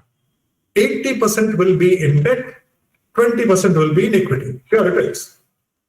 40% invest in a liquid fund, 40% in an ultra short term fund. The remaining 20% divide more or less equally in these three funds of Nifty, Next 50, and S&P 5. 80% of your portfolio always remains safe. 20% you're taking some risk. But once again, you're diversifying very widely. It is 100 Indian and 500 foreign, totally 600 stocks. That's fantastic diversification. You can even do SIPs. If you want to do 30,000, 40% of 30,000, that is 12,000 rupees per month goes to a liquid fund. 12,000 goes to an ultra short-term fund. Then the remaining equally 24,000. So 6,000 remains. 2,000, 2,000, 2,000 to the next. Now you want to take a little higher risk than this for a higher return. It's still moderately conservative. 60% debt, 40% equity. Here it is. 30% in two debt funds. The remaining 40% divide equally between those three funds we are familiar with. You can do the same thing, divide it this way, even if you have got systematic investment plans. And now we come to something that I call the moderately aggressive asset allocation plan. 40 debt, 60 equity. Now, if you ask me, forget about all objective-oriented investing. I don't have the time for all that. I've got this amount that I can spare every month. Or I have got this lump sum amount. Just give me one package, one single package, which you believe is good for investment, a sensible investment.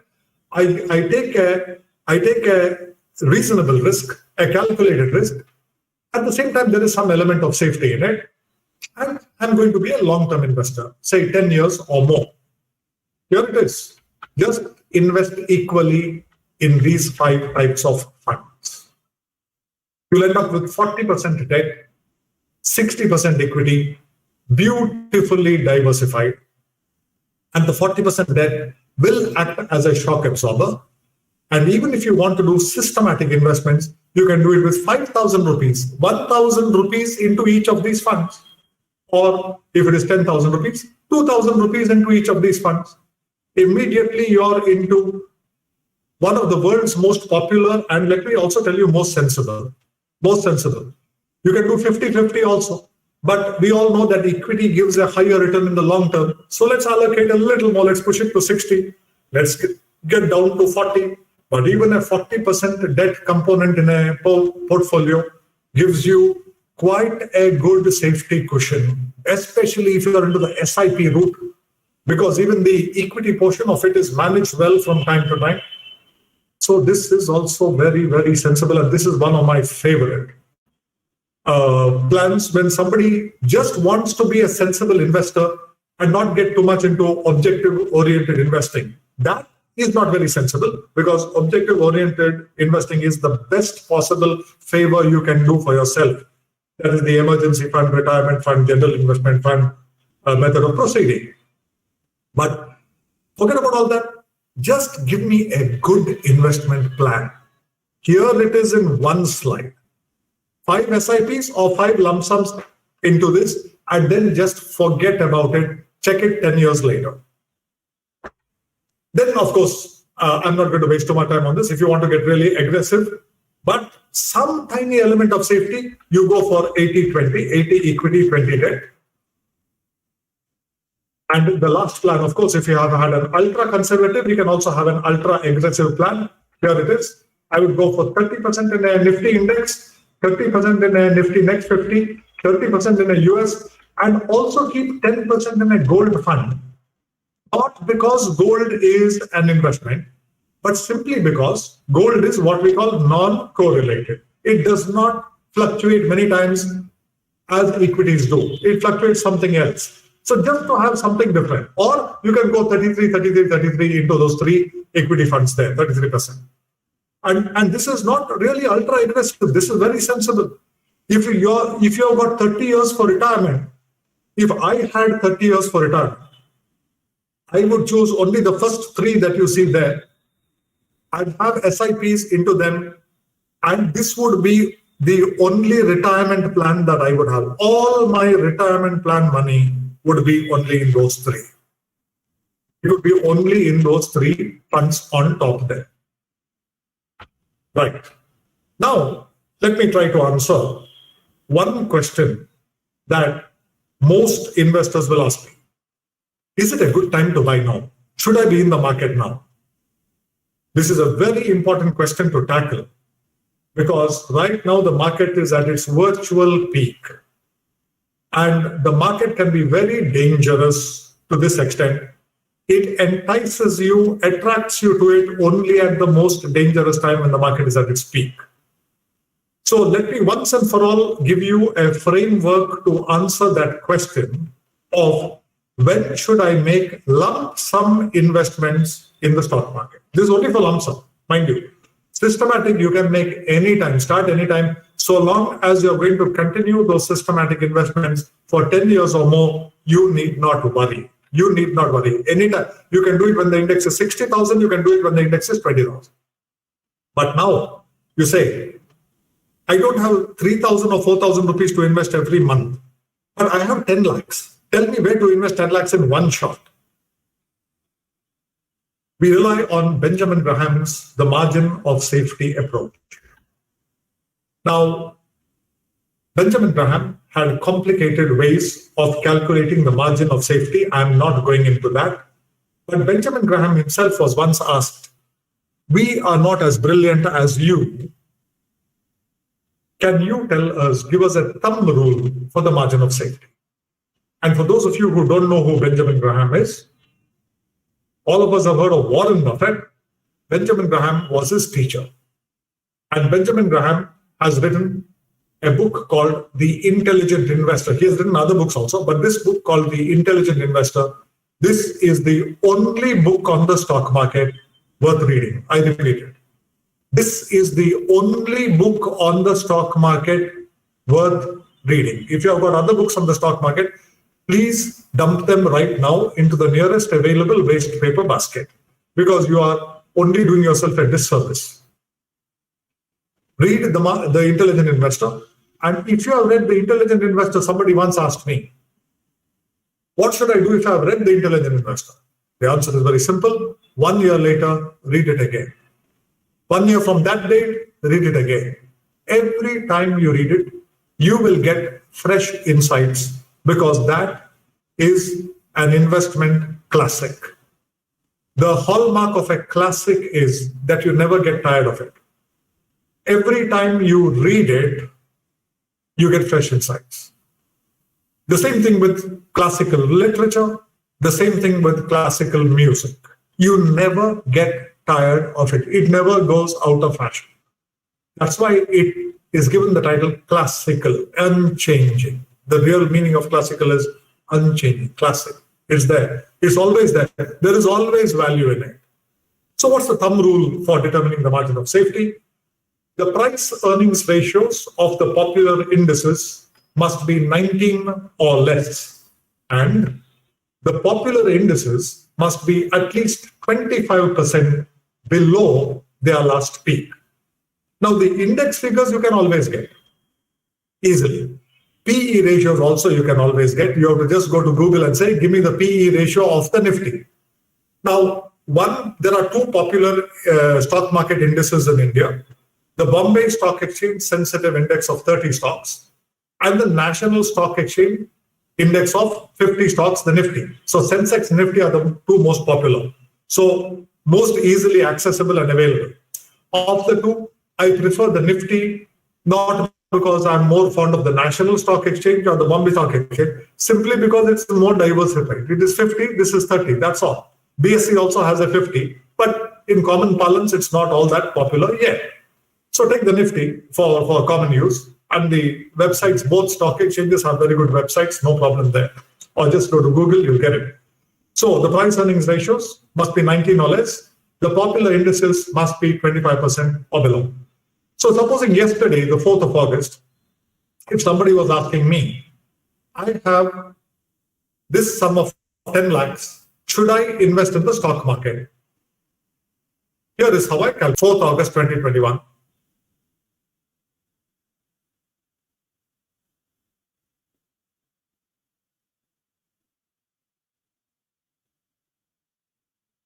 The price earnings ratio of there, Nifty was 27.39 points. Once again,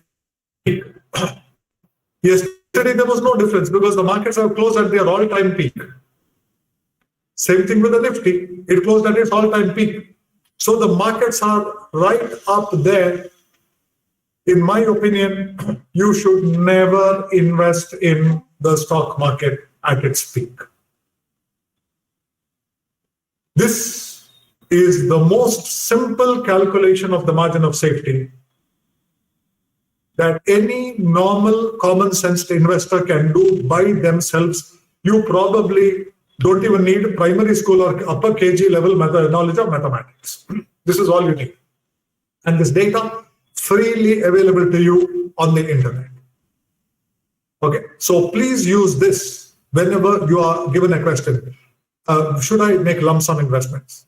The last time we had a margin of safety was in the month of March and early April of 2020 when the COVID epidemic broke. For your information, the indices fell between 37 and 38%. There was a very good margin of safety at that time. A lot of people who have this kind of knowledge dumped money into stocks. Lump sum you can invest. You have 10 lakhs at that time, I will tell you straight away invest it into the stock market. Benjamin Graham. Now I come to the most important exception to the margin of safety. What's this exception? I've already told it to you. Any investor who has a long-term systematic investment plan in equity or an equity mutual fund need not follow the margin of safety, provided the investment is continued uninterrupted for at least 5 years. I would prefer 10 years. If you are a long-term investor, you are putting every month. Just don't worry about what is happening to the market. Just continue investing. Your investment will give you in the long term a return that is higher than any other competing investments. Of course, you can do sensible things to add a little rocket fuel to your returns. What can you do? I'm investing 5,000 rupees per month. Now I hear that the markets have gone below the 25% mark. That's a margin of safety. When I do my little calculation, I get the margin of safety. I ask myself, yes, I'm investing 5,000. Can I afford to raise this slightly? Can I invest 6,000 or 7,000 per month? So long as there is a margin of safety, I'll invest a little higher. Once again, when the markets rise, I'll get it down to my original 5,000. Brilliant strategy. Or, okay, I have a margin of safety. I check my SB account. I have 1,50,000 lying there. Do I need that much in my SB account? No, I don't need too much. Okay, about 20, 30,000. Shall I make a one-time investment into my index fund? Brilliant again. Common sense. You're buying when the prices are down. You're buying when the prices are down. Unfortunately, what happens in the stock market is Everybody rushes into the stock market at times like this. And when there is a brilliant opportunity to invest and the markets are 30, 40, 50% down, everybody is saying the stock markets will close and they are running away. That is the tragedy that happens repeatedly in the stock market. When you have a long-term SIP, the SIP will take place at the peak of the market, the SIP will take place at the bottom of the market. You don't have to worry. You'll get a very good average. You'll get a very good average as you go along. So margin of safety is not applicable to long-term systematic investment. Okay, 10 years and above, even 5 years and above, okay, but whatever it is, it's not applicable. It's applicable only to lump sum investments. So let us slowly come to a conclusion.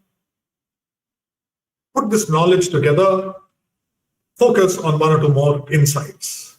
Jack Welch, the former chairman of General Electric, said this: control your destiny or someone else will.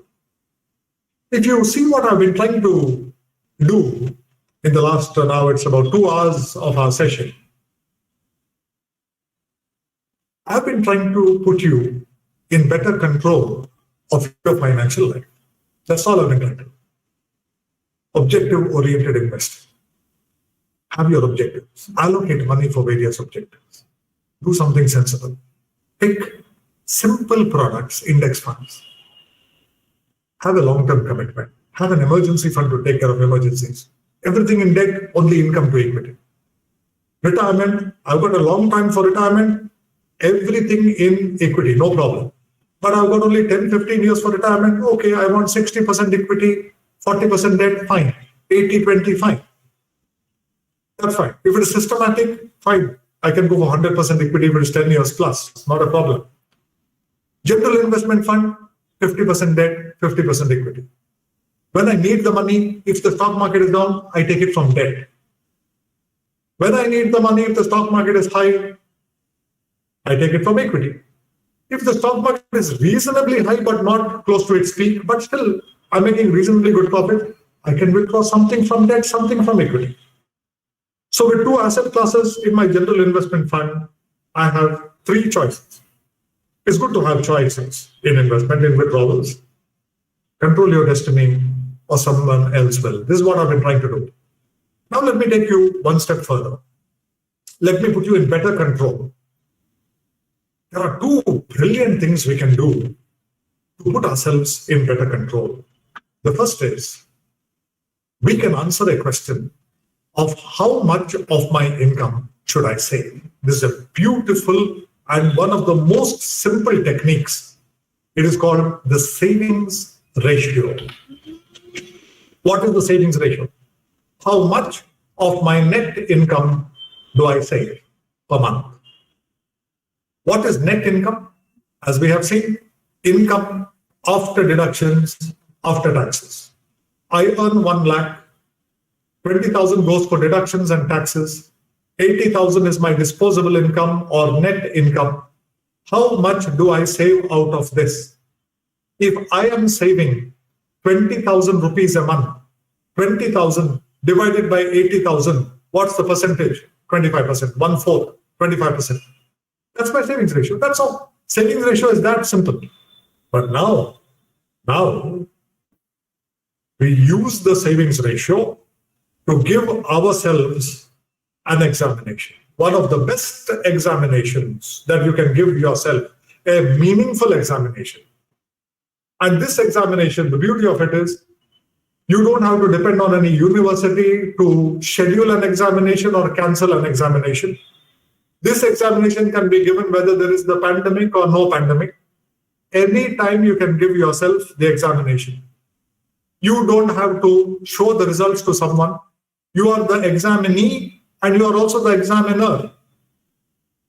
And this exam result teaches you something important. It teaches you, am I a good investor? Am I a good saver? Am I saving enough?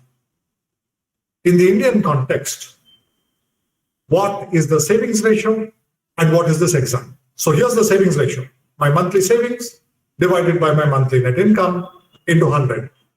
Net income is 80,000. Monthly savings 20,000, 20 by 80 into 100, 25%. In the Indian context, if I am not saving at least 25% of my net income, I am failing the savings tests. I'm earning 80,000 rupees. I'm saving only 10,000 rupees. That's 12.5%. I have failed the examination. I'm earning 80,000 rupees.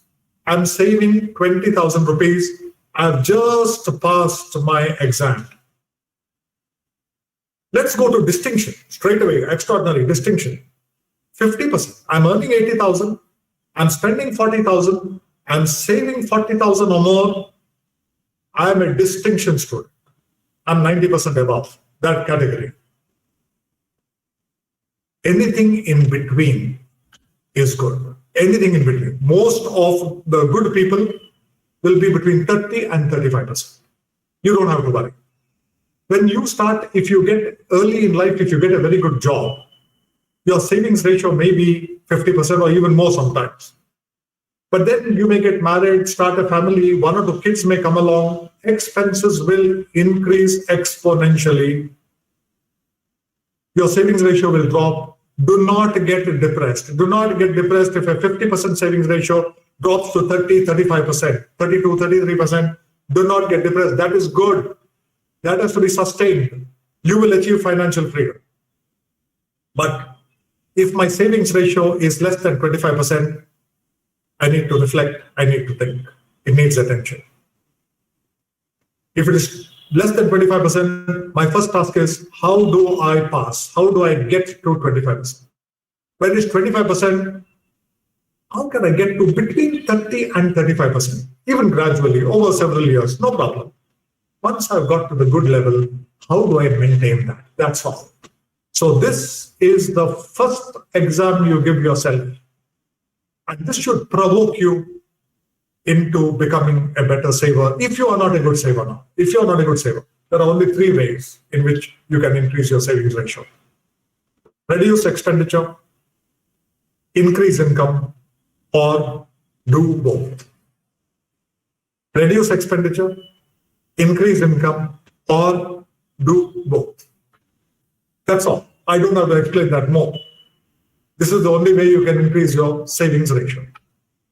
Next, is there some way of knowing whether I have achieved financial freedom? Charlie Munger, Warren Buffett's partner, he has one of my all-time favorite sayings. He says, he's one of the world's richest men. But he says, early on, I did not intend to get rich. I only wanted to get independent. In the process, he got rich. It's a beautiful saying to understand what true financial freedom is. True financial freedom is when I am financially independent. I'm answerable to no one. I don't like my job. I'm working because I want to, not because I have to. I don't like my job. I can send in my resignation at a time of my choosing. I don't need the job. If my boss asks me, why are you quitting? I can give them a very blunt answer. I can say, you're one of the worst bosses in the world. But if I desperately need the job, even if I'm working for the worst boss in the world, I will keep praising him.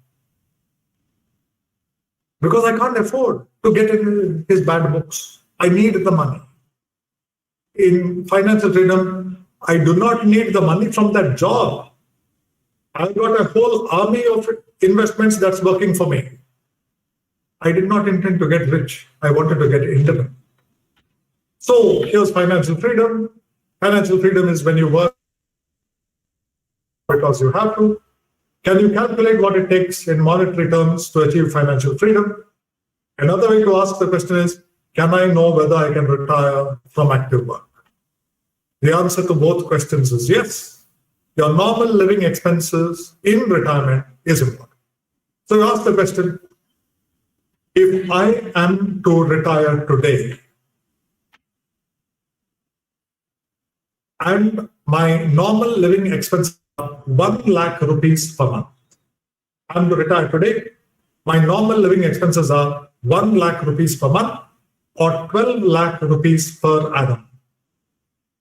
If 12 lakhs constitutes 2% of the value of your overall investments, then you have achieved financial freedom. If you want to spend 1 lakh rupees per month and you don't want to work for it, you must have assets excluding your house and excluding your emergency fund. These two are to be excluded, excluding one house. If you have got more than one property, exclude only one house where you're living, value of the other properties can be taken. No problem, definitely can be taken. So exclude one house where you live, that's the one you live. Exclude the emergency fund, you should have 600 lakhs because 2% of 600 is 12. In other words, a person needing to spend rupees 1 lakh per month, whose wealth is 600 lakhs, house and emergency fund excluded, has achieved financial freedom. Remember the 2% annual withdrawal rate. This is true financial freedom. Even some unforeseen, very serious medical conditions, you'll be able to go. And such people will also be able to grow their assets and leave a meaningful legacy to the people who come after them. Your assets will only grow beyond the point. If you're not so fortunate, what do? Well, you can also go for the 3% withdrawal rate, in which case your assets will be 400 lakhs. I do not know whether this will see you through something like 2 or 3 decades of retirement. It will definitely see you for a good long time.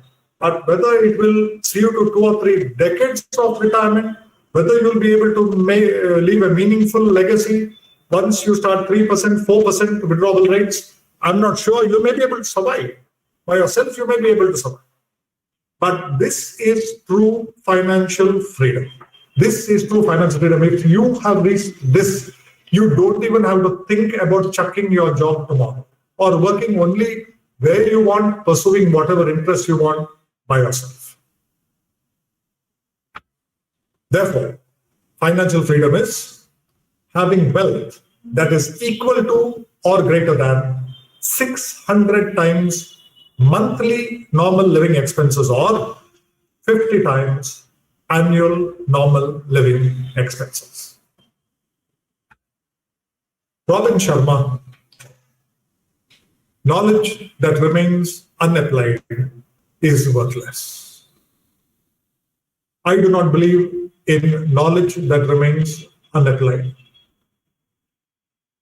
That is why I did not study beyond graduation, because my experience of our educational system was utterly useless and worthless knowledge was conveyed to me. So the moment I finished my BCom, I put my foot down and told my parents, this is where I kiss goodbye to the Indian educational system. But nothing of what you have seen so far or what you will be seeing in the remaining slides was ever picked up in any classroom. Knowledge that remains unapplied is worthless. For me, if I have to be interested in any knowledge, first show me where it's going to be applied, then give me the knowledge. Then we'll talk about your knowledge. First the application, then the knowledge.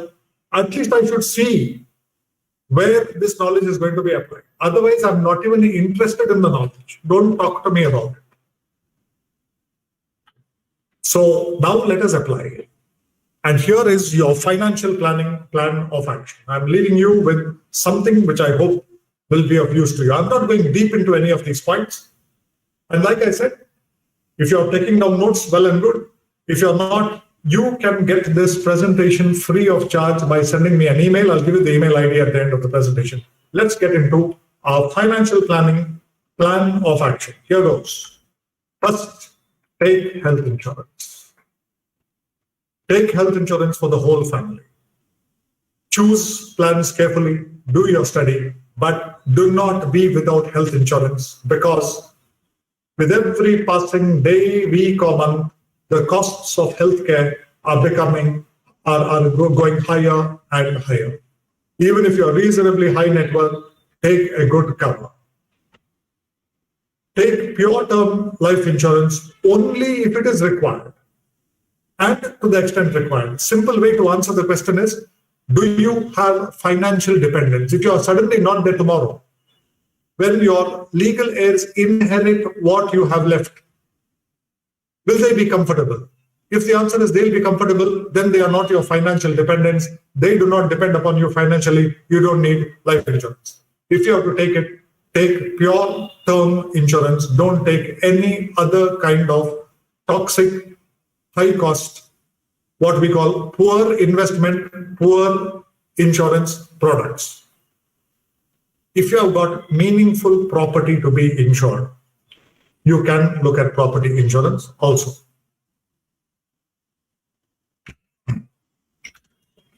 Establish a family emergency fund equal to at least 1 year's normal living expenses. Plan for retirement now. If you have already started with some retirement funds, review those funds now in the light of what you have said. If you have found the knowledge that I have given you useful, you're free to disagree with it. If you find it useless, fine, you can just dump it. I never trust my advice on anyone. But if you have found it useful, then even if you have started retirement plans, review. Do we graduate to something better? Best options, employees provident fund, especially to the extent of a matching contribution from the employer. Next has to be equity. There cannot be anything better than it. ELSS funds only if tax saving is required.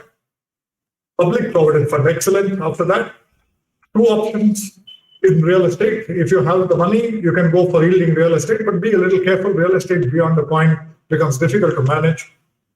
Otherwise, real estate mutual funds or real estate investment trusts, REITs, as they are known. There are about 3 of them in India at the moment. Things may get better. Don't rush into this. Don't rush into this. Remember, even if you are with those 3 types of index funds that I told you, whether you like it or not, you are already into real estate. Because many of those companies are already real estate companies. Other companies hold real estate. And please remember, John Bogle, you are an owner of those companies, and therefore through those companies you own their real estate. However small it is, and the values of those real estate, that real estate is reflected somewhere in their share price over the long run. So don't be disheartened. Those 3 funds are enough for both equity and real estate. Acquire a house, especially if you have not done so already, are not likely to inherit one, and a house is important to you and or your family. If the acquisition of a home is not on your agenda, you have the scope for increased savings in the right mix of debt and equity investment. You can build up a much larger general investment fund. Many of the older generation say, no, you have to build a house, you have to acquire a house. Rubbish. It is utter rubbish. I am definitely with the younger people who appear to be having or showing greater sense than some of the older people. You have a house in a city like Bangalore and you're working for a company. One change of job or you get transferred, your commute may increase from, let's say, 15 minutes to straight away 1.5 hours. This is madness. 1.5 hours each way, spending 3 hours on the road every working day, 5 days a week, is no way to live life. Such youngsters always ask me, and I say, nothing doing. Have your house, take a flat on rent within 10 minutes of maximum 15 minutes walking distance from your place of work. Even if there's some problem, you don't get transport, you know in 10-15 minutes you can reach there. You change your job and your new company is 25 kilometers away, and given the traffic in the metros, it can take you 1.5. Give up this, take the next house there. You live a much better quality of life. And that better quality of life cannot be valued in terms of money. At the same time, for some people, a house of their own is important, psychologically important. If that is so, or sometimes husband and wife, for one of them it may not be important, for the other person it's important. No problem. It's good to take care of the concerns of the other. So at least for that sake, if you want to acquire, please do so. But In my opinion, at least, and I'll be unapologetic about this, if somebody does not want to buy a house, but is prepared to live perpetually in rental accommodation, you can do so, provided you make use of your extra resources to also shore up the rest of your investment plan. And some people, for a long part of their life, they may not want to buy a house. At some point of time, their ideas may change. You'll have a large enough general investment fund then to buy a house straight, even without a loan many times. Get rid of debt. Be careful of debt. Loans are not good. The moment you have a loan, somebody else is in control of your financial life to the extent of payment of interest and repayment of principal. So if you have got debt, especially toxic debt like personal loans, credit card loans, personal overdrafts, get rid of it. If at all you take debt, okay, a housing loan may be okay.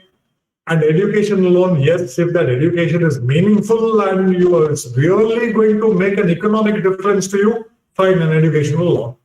Get rid of other kinds of debt. Build a general investment fund across different types of asset classes. Always diversify. I gave you an introduction to the asset classes today, debt, equity, always diversify. Have a good idea of other financial objectives and build a general investment account to achieve them.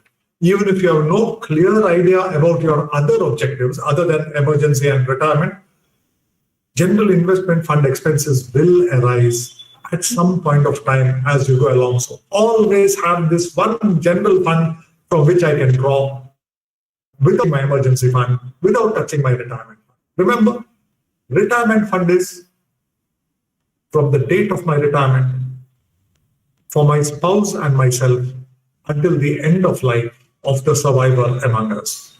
Not good to touch it until you need to draw from it in retirement. The implication is, if you are 22 and have started working, and you are going to retire at 65, other things being equal, you are going to make your first withdrawal from your retirement fund 43 years from today. That is the implication of a retirement fund. Only one exception is if there is a danger to the life of a family member and health insurance emergency funding is not enough to meet those, then of course you have to take money from anywhere. Otherwise, you only withdraw in retirement.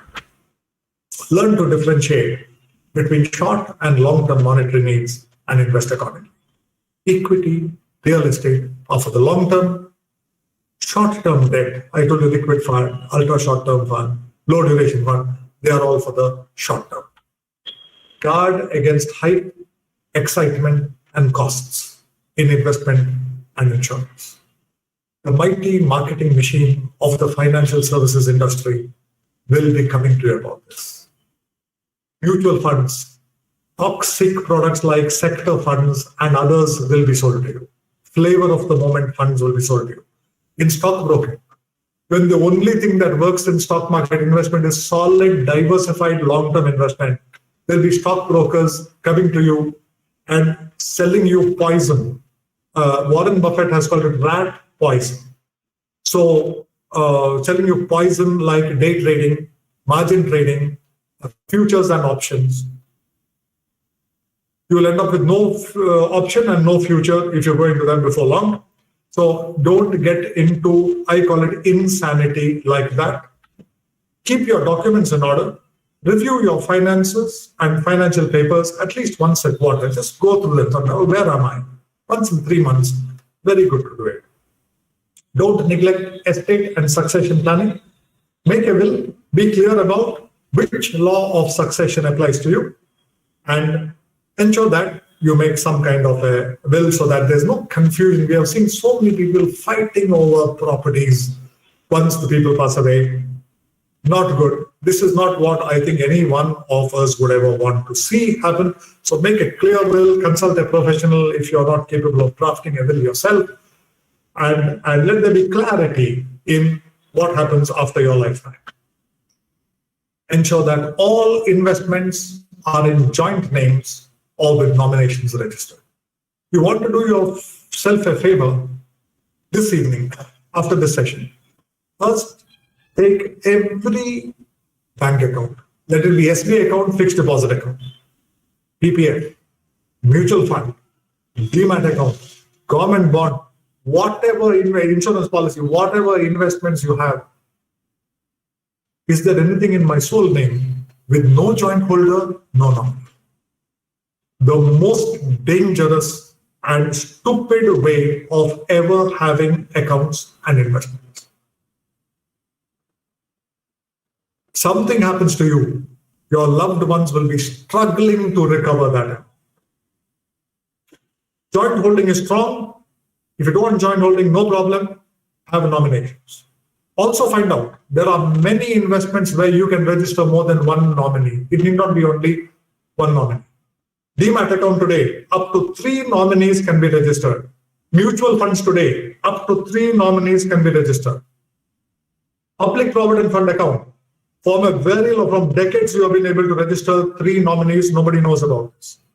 You can also specify where more than 1 nominees are to be registered. You can specify percentages. It need not be equal. You can say, my wife will get 50%, my 2 children will get 25. You can do that. You can specify percentages. So get this done. Very important. Let somebody not struggle in case someone has to do it. And even insurance policies, many of them have nominees, but if they are taken years ago or decades ago, the nominee himself or herself may no longer be alive, or circumstances might have changed, which call for the change of a nominee. Do it. This is one thing that you can really do to do good to yourself and to the people around you. Don't neglect tax work. File your taxes correctly, on time, have a good reputation with the income tax department. Think about saving taxes, be tax efficient where possible. Ensure that every adult member of the family has a passport, ID PAN card, election identity card, driving license, a bank account, correct active bank account, and an Aadhaar card. Never mind if a person who has turned 18 is not going to be leaving India for another 10 years. Never mind, get their passport. It's a good document to have. It's a good proof of identity and address. I may be 3 years, 5 years away from filing an income tax return. No problem. Get the permanent account number card straight away. Get the PAN card straight away. Election identity card, of course, we should have a card, we should vote, we should be good citizens. Driving is a good skill to have. Therefore, a driving license is good. It also provides you with an additional proof of identity and address. Aadhaar card, of course, is important. And I must have one correct active bank account. My name in my income tax PAN card, my Aadhaar card, my bank account, at least these 3, and passport, income tax PAN card, Aadhaar card, passport, bank account. My name must match perfectly. How many cases we see people get into unnecessary trouble, names differ. Somewhere short form is used, somewhere pet name is used, somewhere only initials are used. No, correct them, get everything rectified and regularized. It helps a lot. Then examine whether people need to complete KYC formalities for mutual fund investments. And if you're going for direct stock market investments, which I definitely don't advise for the common investor, then you need to open a demat account and a trading account. But for the common investor, the kind of mutual fund investing that I have already told you is more than enough, even if your net worth is 100 crores. You just have to diversify a little more. That's all. Nothing else is required. Always keep a watch on your savings ratio. Give that exam from time to time. If you can take college exams 6 times a year or 5 times a year, you can definitely take the savings ratio exam once a year. And savings ratio is not something that frightens anybody. You can do it mentally where you're sitting. So monthly savings, by net income into 100, less than 25%, I failed the exam, I must try to pass. 25%, I'm just passing. 50% extraordinary, anything in between is good. Savings ratios can, of course, vary with age and with circumstances. Don't worry about it. between 30 and 35%. Excellent, try to maintain it. Financial freedom. Always keep financial freedom as an important goal at the back of your mind. I give you the 2% rule. When you do it, you may be shocked. Oh my God, I'll never be able to achieve financial freedom. No. Go back to the slide in this presentation where somebody starts with 1,000 rupees per month, step up of only 100 rupees a month every month. From me to go to 1,000 to 2,000, I need about 8-9 years. And they only do this. But across 40 years, I end up with 2 crores. And 1,000. What if I had started with 3,000, 5,000 and stepped up 5,000 first year, 5,500 second year, then whatever it is, 5,000, 6,000 and odd the third year. What if I had done this? And I continue consistently. What will my end corpus look like? Believe me, people who do that will achieve financial freedom. If they start at 21, 22, they will achieve financial freedom before 50. I have seen that because I've got clients like that in my office. I've seen that. 50, they said, no, fine, now there are other things we want to do. We are not going to sit on our backsides doing nothing, but we are going to pursue our genuine interests. We will work voluntarily. We don't need to work for money because money is working for us. Remember that. So always keep financial freedom as an important goal at the back of your mind. Unless you find something better, adopt the emergency fund, retirement fund, general investment fund route to achieve it. If you find something better, please do 2 things. Abandon this and stick to that. And number 2, please tell me that you have found something better and let me know what it is. And this is also called objective-oriented investing. Stick to the path of objective-oriented investing. If entrepreneurship is for you, there is nothing more satisfying. I've never had to say good morning to a boss in my working life, 36 years. You have that much of independence. You are answerable only to yourself. If you can be an employer instead of an employee, and especially if it is based on your own high human capital, on your skills, on other things, go for it. Give it a chance. Winning. Winning doesn't always mean being first. Winning means constantly doing better than you have done before.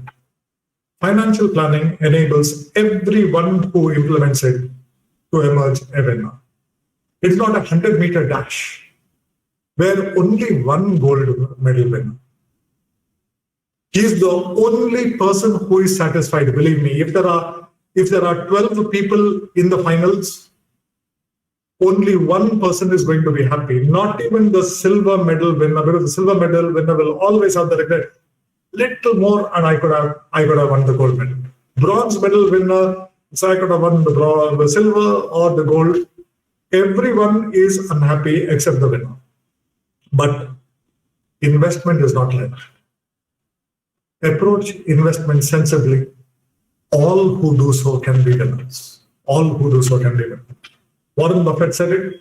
Someone's sitting in the shade today because someone planted a tree many years ago. So let's plant our financial trees also together with the actual organic trees. Once again, coming back to Charlie Munger, I did not intend to get rich. I wanted to get independent. That's all. Financial freedom. I hope I have given you some ideas. I wish each and every one of you complete success in your journey to financial freedom. Thank you. I'm just going to keep this slide on the screen for just 1 minute so that you can note this down. After that, I'll be happy to answer your questions. Thank you.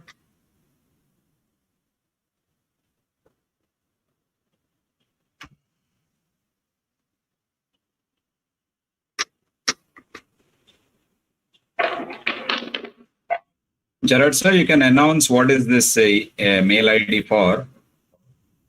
Oh, yes. I already said that. If anybody wants a copy of this presentation to be emailed to them, free of cost, just send me an email. If you think you found this useful and you want this exactly what you saw on the screen, you want to have this presentation, just send me an email here and just say, I attended this particular FDP session. Please send me your presentation. That's all.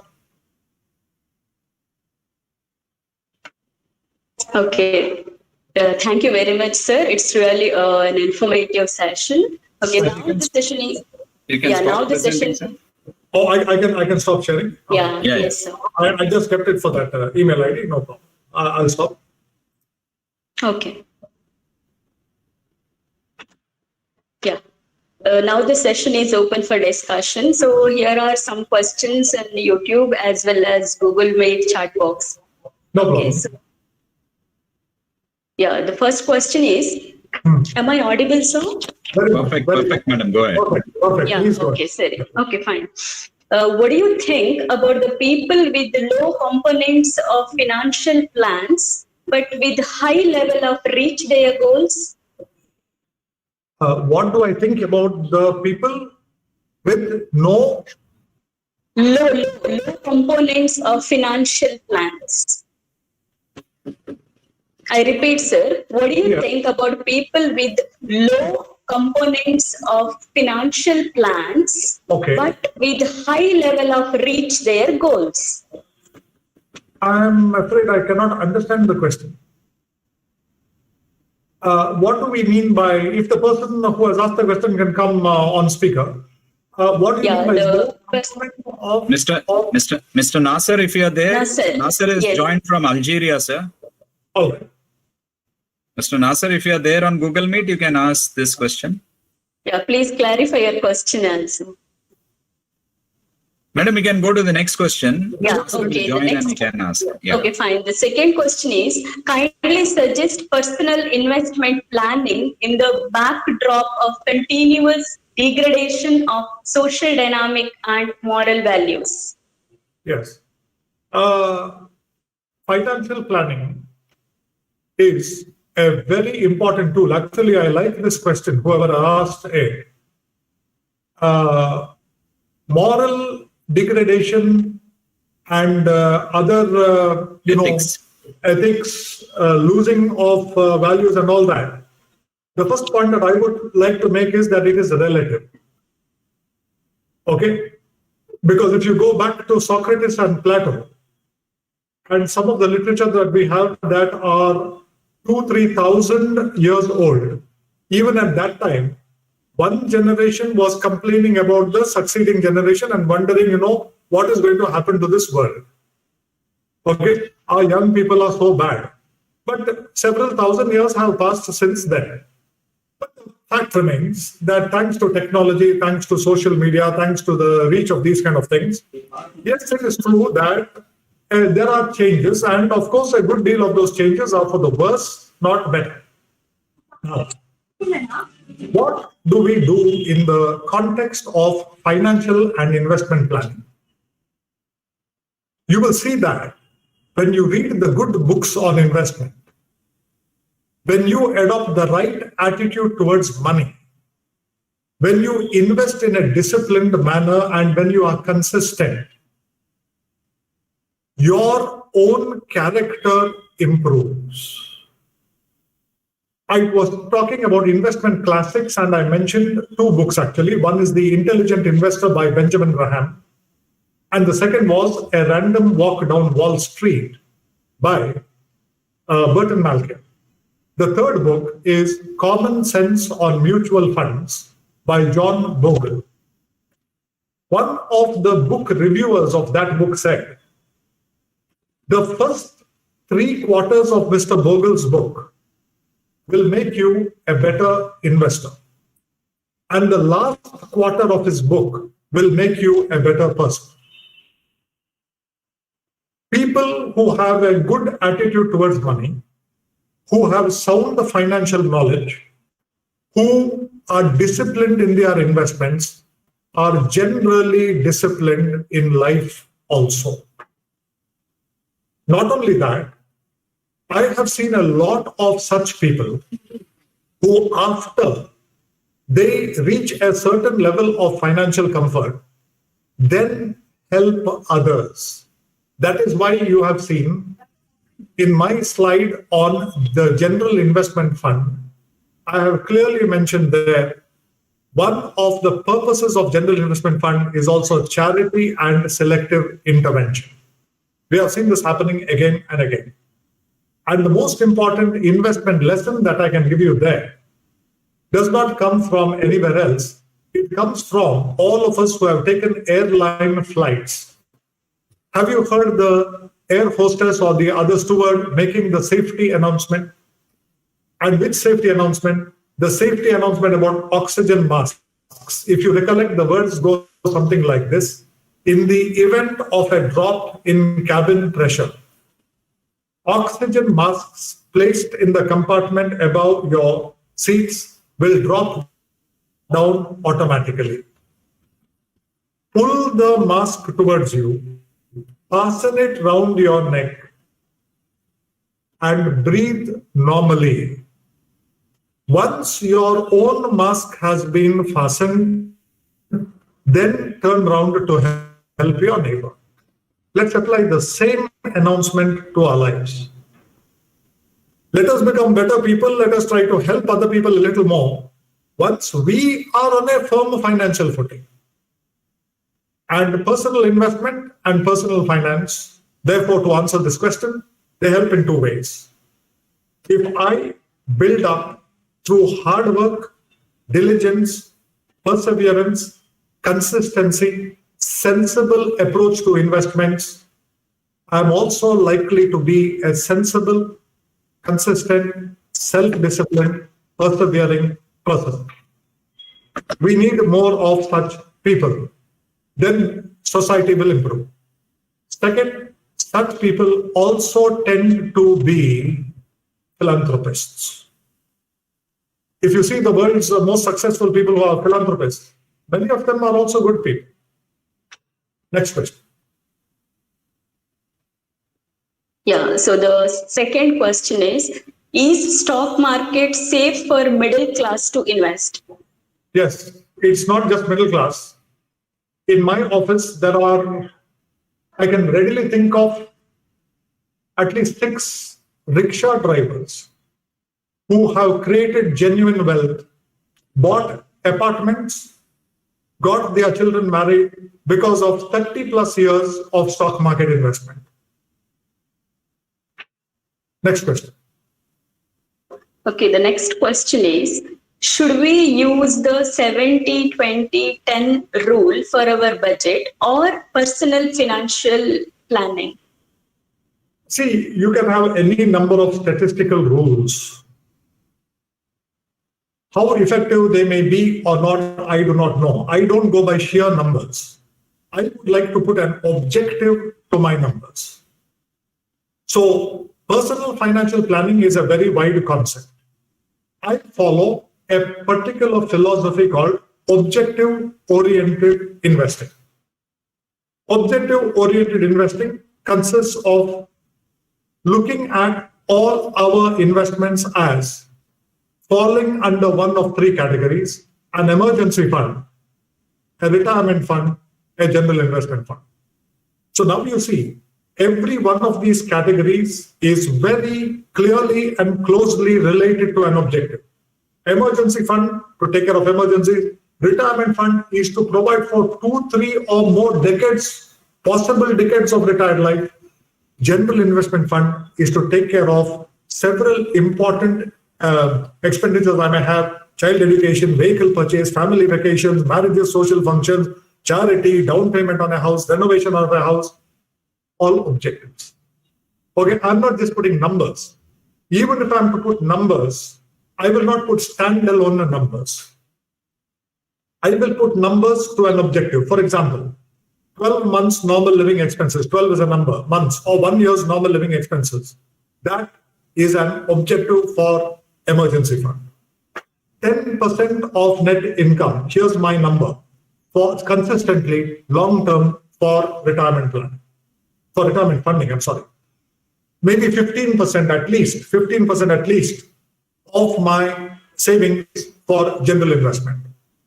And if I've got more than 10 and 15, because that gets you to 25% savings ratio, if I can save more, I'll maintain a 2:3 balance between retirement and general investment fund.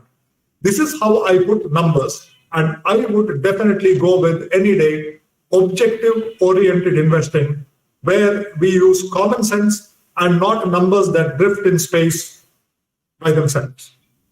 Next question, please. Okay, thank you, sir. Next question is, can we include cryptocurrencies in our portfolio?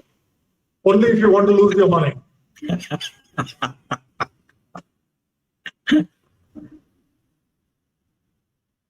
Next question. Yeah, so the next question is, does IPO investment provide good returns? No, provides bad returns. Okay, let me elaborate there a little bit. IPO, initial public offer, a better term for that is it's probably overpriced, IPO. Okay, so what's the IPO game? On screen, when I was making my presentation, you saw one picture of a gentleman called Burton Malkiel, the chemical bank professor of economics at Princeton University.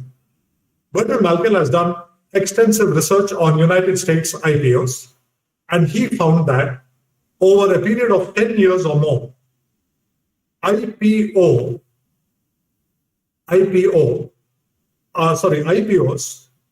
trailed the S&P 500 index by 4 percentage points per annum. And in India, there are enough studies to show that IPOs over a period of time do not perform as well as, let's say, the Nifty index. Why? Why does this happen? See, you have to understand the structure. In anything, it is very important to understand structure. What is the structure of an IPO? Somebody is selling, somebody is buying. Who is buying? The investor is buying. Who is selling? The company promoters are selling. Who is deciding? Who is in control? Are you in control? Can you tell Zomato, on this day I want to buy your share, come out with an IPO on this day? No. They decide who is going to buy. Next, who decides the price? In the stock market, you have got a lot of buyers and sellers and an open, transparent, liquid mechanism that decides prices. Here, it is the merchant bankers that are going to decide the prices. And by whom do these merchant bankers get paid? Is it you, the investor, who are paying them? Or is it the promoter who's paying them? When it's the promoter who's paying them, whose interests are they going to see? Your interests or the interest of the person who's paying them? So they will try to come out with, squeeze as much premium as possible from the market. Last and most important point. IPOs are a selling operation and a buying operation. Now, let's say you are a seller of real estate. Would you like to sell your property when the going rate is 20 lakhs % of land or 10 lakhs % of land? You don't even have to think. Of course, I would like to sell it when it is 20 lakhs % of land. Same thing with promoters. You will find the IPO craze coming out when there is no margin of safety in the stock market, when the market is at its peak. When it's a good time for sellers to sell, not a good time for buyers to buy. And you investors are the buyers. Therefore, I will never recommend a single IPO, and our office bluntly refuses to even handle IPO work. Next question. Yeah, okay, thank you, sir. The next question is, what suggestion would you like to give for the person who already trapped in debt, which is more than his net income? Oh, yes. Good question. We use the simple mathematical formula. 0 flanked by minus and plus. So we have these three stages. Minus, 0, plus. Somebody tells me, I'm 40 years of age, but I'm bankrupt. So I will tell him, congratulations. He says, why congratulations? You're only bankrupt. do you owe other people? I said, no, I'm zero, that's all. I said, okay, we can start making a life. You can start looking for ways of earning money. However humble it is, you can start looking for ways of spending very little and then slowly saving a little bit and building up. You can make the journey from 0 to plus.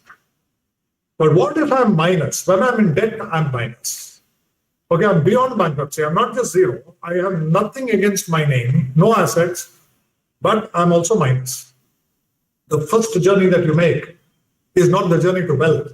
The first journey that you make is the journey from minus to zero, because zero can be a very, very good position when compared to minus. Let's understand that. Zero is a fantastic position to be in when compared to minus. And therefore, what you do is, you first look at a debt extinguishment program.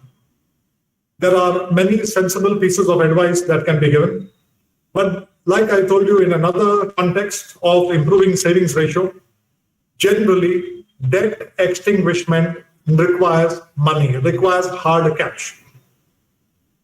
And so there are 3 ways of doing it. The same thing that we do to increase our savings ratio: reduce expenditure, increase income, or do a mixture of both. Analyze my current expenditure, see how I can cut it down to only the essentials. Second is increase income. Can I change a job? Can I look for a better paying job? Can I work a little more? Is there any other member of the family who is now not working, but can he or she start working and bring a little more income in? All incremental income will go only to reducing debt. And the thumb rule for debt, it's only common sense. Always get rid of the debt that carries the highest interest. So if I have credit card debt, I must start paying that back first. If I have personal loans, I must start paying that first. Only when I've cleared that, then if I've got things like housing loans or let us say educational loans, though they will generally have a little lower rate of return, so I tackle those later. So when somebody is trapped in debt, you don't talk about investment at all. The best investment you can make is reducing slowly and steadily, eliminating debt, and one day actually feeling very happy, giving yourself a pat on your back because you have reached zero, which is a very comfortable relative position to come. Now we will look at how to go to the plus section. Next question. Thank you, sir. The next question is, can we withdraw SIP by 3 years? You can withdraw SIP the next day unless it is in the ELSS. ELSS is the Equity Linked Savings Scheme. The Equity Linked Savings Scheme, because you get the tax benefit, you are forced to remain invested for 3 years. But in all other debt or equity funds, they are completely liquid. Any time you want, you can withdraw. If it is the kind of short-term debt funds that I told you about, overnight, liquid, ultra short, and low duration, your money will be in the bank in 1 working day, just 24 hours, 1 working day. Holidays and weekends not counted, of course. If it is an equity fund, it will take a maximum of 4 working days. 3+3, they call it. So 4 working days. So your investments in mutual funds, especially the ones I suggested, are all completely liquid. But the question, in an emergency, you have to withdraw. You can withdraw very easily. Yes, next question. Yeah, okay, sir. One more question here. Are online health and pure term insurance reliable? Please shortlist 3 good firms. 3 good what? Firms. Oh, insurance companies. Okay, right. Okay. First question is, there is no difference between an insurance policy bought online and an insurance policy bought through an agent where safety is concerned, because the insurance contract is a contract between the insured and the insurance company. So regardless of how you buy it, what you have to see is, have I got a policy from a recognized and IRDA regulated insurance company? If you have got that, how can there be any difference between the safety? There is a difference. There are two other differences. One is the difference in premium,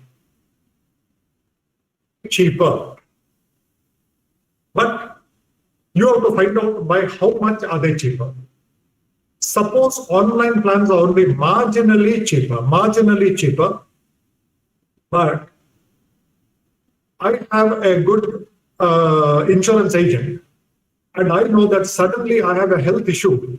This insurance agent will step in and he will help me completely in the claim, or he will help my family with the claim, or I have a life insurance policy. My family does not know much about life insurance.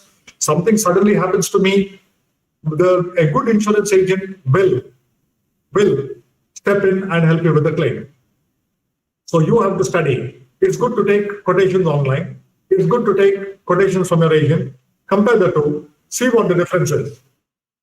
But the most important point about insurance is not whether it's online or through an agent, whether you are taking sensible covers or not.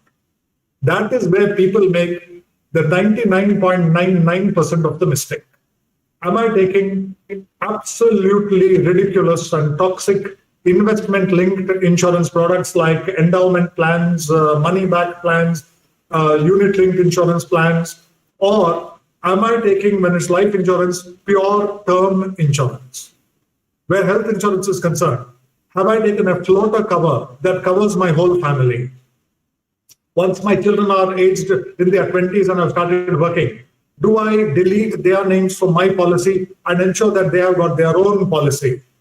These are the sensible things that we have to look for in insurance. If your family is very financially savvy, and you have educated them about, if you're getting a good deal online, please take your policy online. There's no problem at all. But ensure that it's not some of these fraudulent websites, that you take a correct policy from a correct company, and ensure that the policy is sent to you and you save it correctly, and everybody knows how to access it in the case of anything happening. Now, suggest 3 good firms.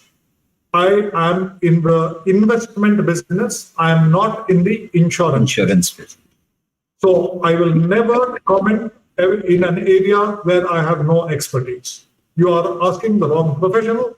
Please get an insurance agent or any other insurance professional and have a session by him. Next question. No, I have suggested one, sir, for both health and life. Right? Yes. I have done it in the chat box to the concerned question. Oh, you're the person concerned. Thank you. You're doing my work for me. Thank you. Right. Please continue. Sir, one more statement that you forgot to say. Insurance is not an investment. Oh, yes. Insurance, of course. Yeah, you're right. Manoj, the next session will be given by you. I retire. Right.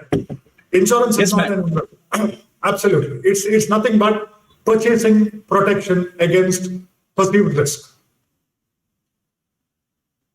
Go ahead, madam. Okay, one more question. Who do we approach for opening bank? Who do we approach for opening account? Which account? Only this much is there in the question. No. Possibly, let's look at it as demat account, sir. Demat account? Yeah. There are, just like you have banks for bank accounts, for demat accounts, you have what are called depository participants, DPs, as they call them. Banks handle DP services. There are professional DP services. Many stockbrokers also have depository participant outfits. You can approach any depository participant for opening a demat account. For mutual funds, any mutual fund distributors, or you can do it yourself. You can do mutual fund investments online if you are confident and if you have the knowledge. Next question. So time for the last question.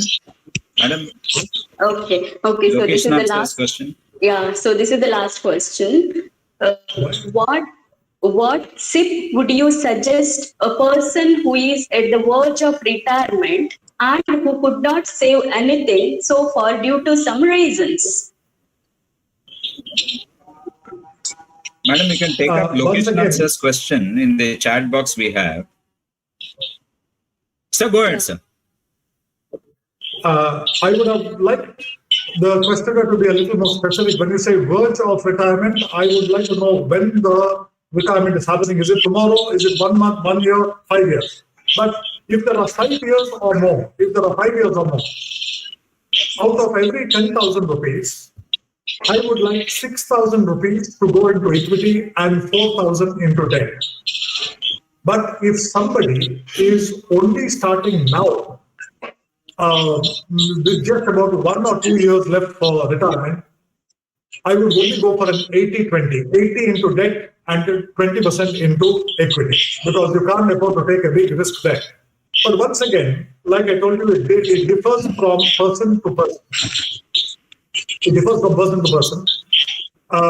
For example, if somebody has a DA-linked pension, and the person knows what kind of pension I'm going to get in retirement, and that pension is going to be enough to take care of my normal living expenses, then we have a situation where I can continue with even an equity SIP for 2-3 years, because I don't have to worry about how to meet expenses in retirement. So, like I said, unless the question is more specific, it becomes a little difficult to answer. But in general, if there's 5 years or more to go, you can afford to take a 60% equity, 40% debt. That would be safe. If there's 10 years or more to go, but that would not be on the verge of retirement, you can go something like even 80 into equity or even 100 into equity. But when you are very close to retirement, there should be more debt, less equity. I think Manoj asked you to ask some particular question. Yeah, there is one question, Lokeshnath's question, madam, in the Google Meet chat box. Yeah. Okay. So 1 minute. At the end almost. Yes, correct. What are the factors should be kept in mind while making the right time for selling shares which are held more than a year? First of all, it would be extremely unwise to hold shares for 1 year. If you want to know my minimum period of holding any equity mutual fund or share, I would not hold just one share. I would hold a diversified portfolio of shares. One share is not an investment. A diversified portfolio is an investment. So when you buy a Nifty fund, even with your 1,000 rupees, please understand that you are buying 50 stocks, not one stock. So my minimum sensible period of holding any equity investment is 10 years. So no factors arise that would merit a decision to sell or buy in 1 year. This just shows how much of short-termism has crept into our investment mindset. The people who really make the money are the long-term investors. So the factors that will arise after 10 years are, do you need the money? For what purpose do you need it? And most importantly, in which of the objectives does that particular investment fall? If it is falling in my emergency fund, that is from my debt fund, it has kept on going into equity in the emergency fund, I will never sell the stock or the equity mutual fund unless there is an emergency. If it is in the retirement fund, I will never liquidate unless I have retired and I need money in retirement. And if it is in the general investment fund, I will utilize the money and I will liquidate, whether from debt or equity, only when I have a general investment need. Sir, one small question, sir. Can I ask now? Yeah, sure. Yes. Sir, generally for 80cc tax saving, Yeah. we take FDR from a bank for 1.5 lakhs. Right. Is it advisable to take single premium instead of 1.5 lakhs, single premium insurance instead of 1.5 from a nationalized bank, FDR? Yes. Manoj already answered the question about single premium. that insurance is not investment. So Can I you Yeah, answer Manoj sir that, आप Gerard बोल दीजिए ना, Manoj sir आप बोल दीजिए. Gerard sir, can I answer that? Yeah, if you want, you can answer that. I'll answer the other side. Yes. Yeah, no, Partha sir is from Telangana, Hyderabad, and sir Right. is very much into, all our sessions so far. Right. Sir, a simple thing that I can tell you is, as Gerard sir very rightfully said, never take insurance to save your tax, because you are falling into a trap. It's a simple example that I can give you. You want to save 10,000 rupees tax, you have to take up a 1 lakh rupees worth insurance this Yes. year. So to Yes. save 10,000, you buy an insurance worth 1 lakh rupees, because it's hardly 10% if you see the rule that is Yes. available for deduction under ATC. Now, Yes, sir. next year, you don't have to pay any tax, but you still have to pay 1 lakh rupees to keep your insurance premium going. Yes. You got what I said, sir? Yes, So, sir. just for the sake of saving tax for this year, never take insurance. You can rather go for a PPF or any other equity-linked saving scheme, and you can give 3 years. If you want to save tax, but if you are buying an insurance to save tax, you are falling into a trap, sir. That's why my analysis says, if you compare 12 months in a year, the number of insurance policies taken from the month of April to January is far less in comparison to the number of insurance policies taken in the month of February and March put together, sir. So the Yes. 2 months insurance that people take is much more than the 10 months policies taken in our country. That is a big problem that people are not aware of, which, they are falling into the trap for years to follow. Because third year, if you discontinue, to save 10,000 rupees, you have paid premium for 2 years up to 1 lakh rupees, that is 2 lakh rupees. And third year, you discontinue, you have lost a net of 1,90,000 rupees, sir. I got it, sir. Thank you. Yes. So kind of you. Yes. I Gerard, sir, you can. will answer the question about the bank fixed deposits.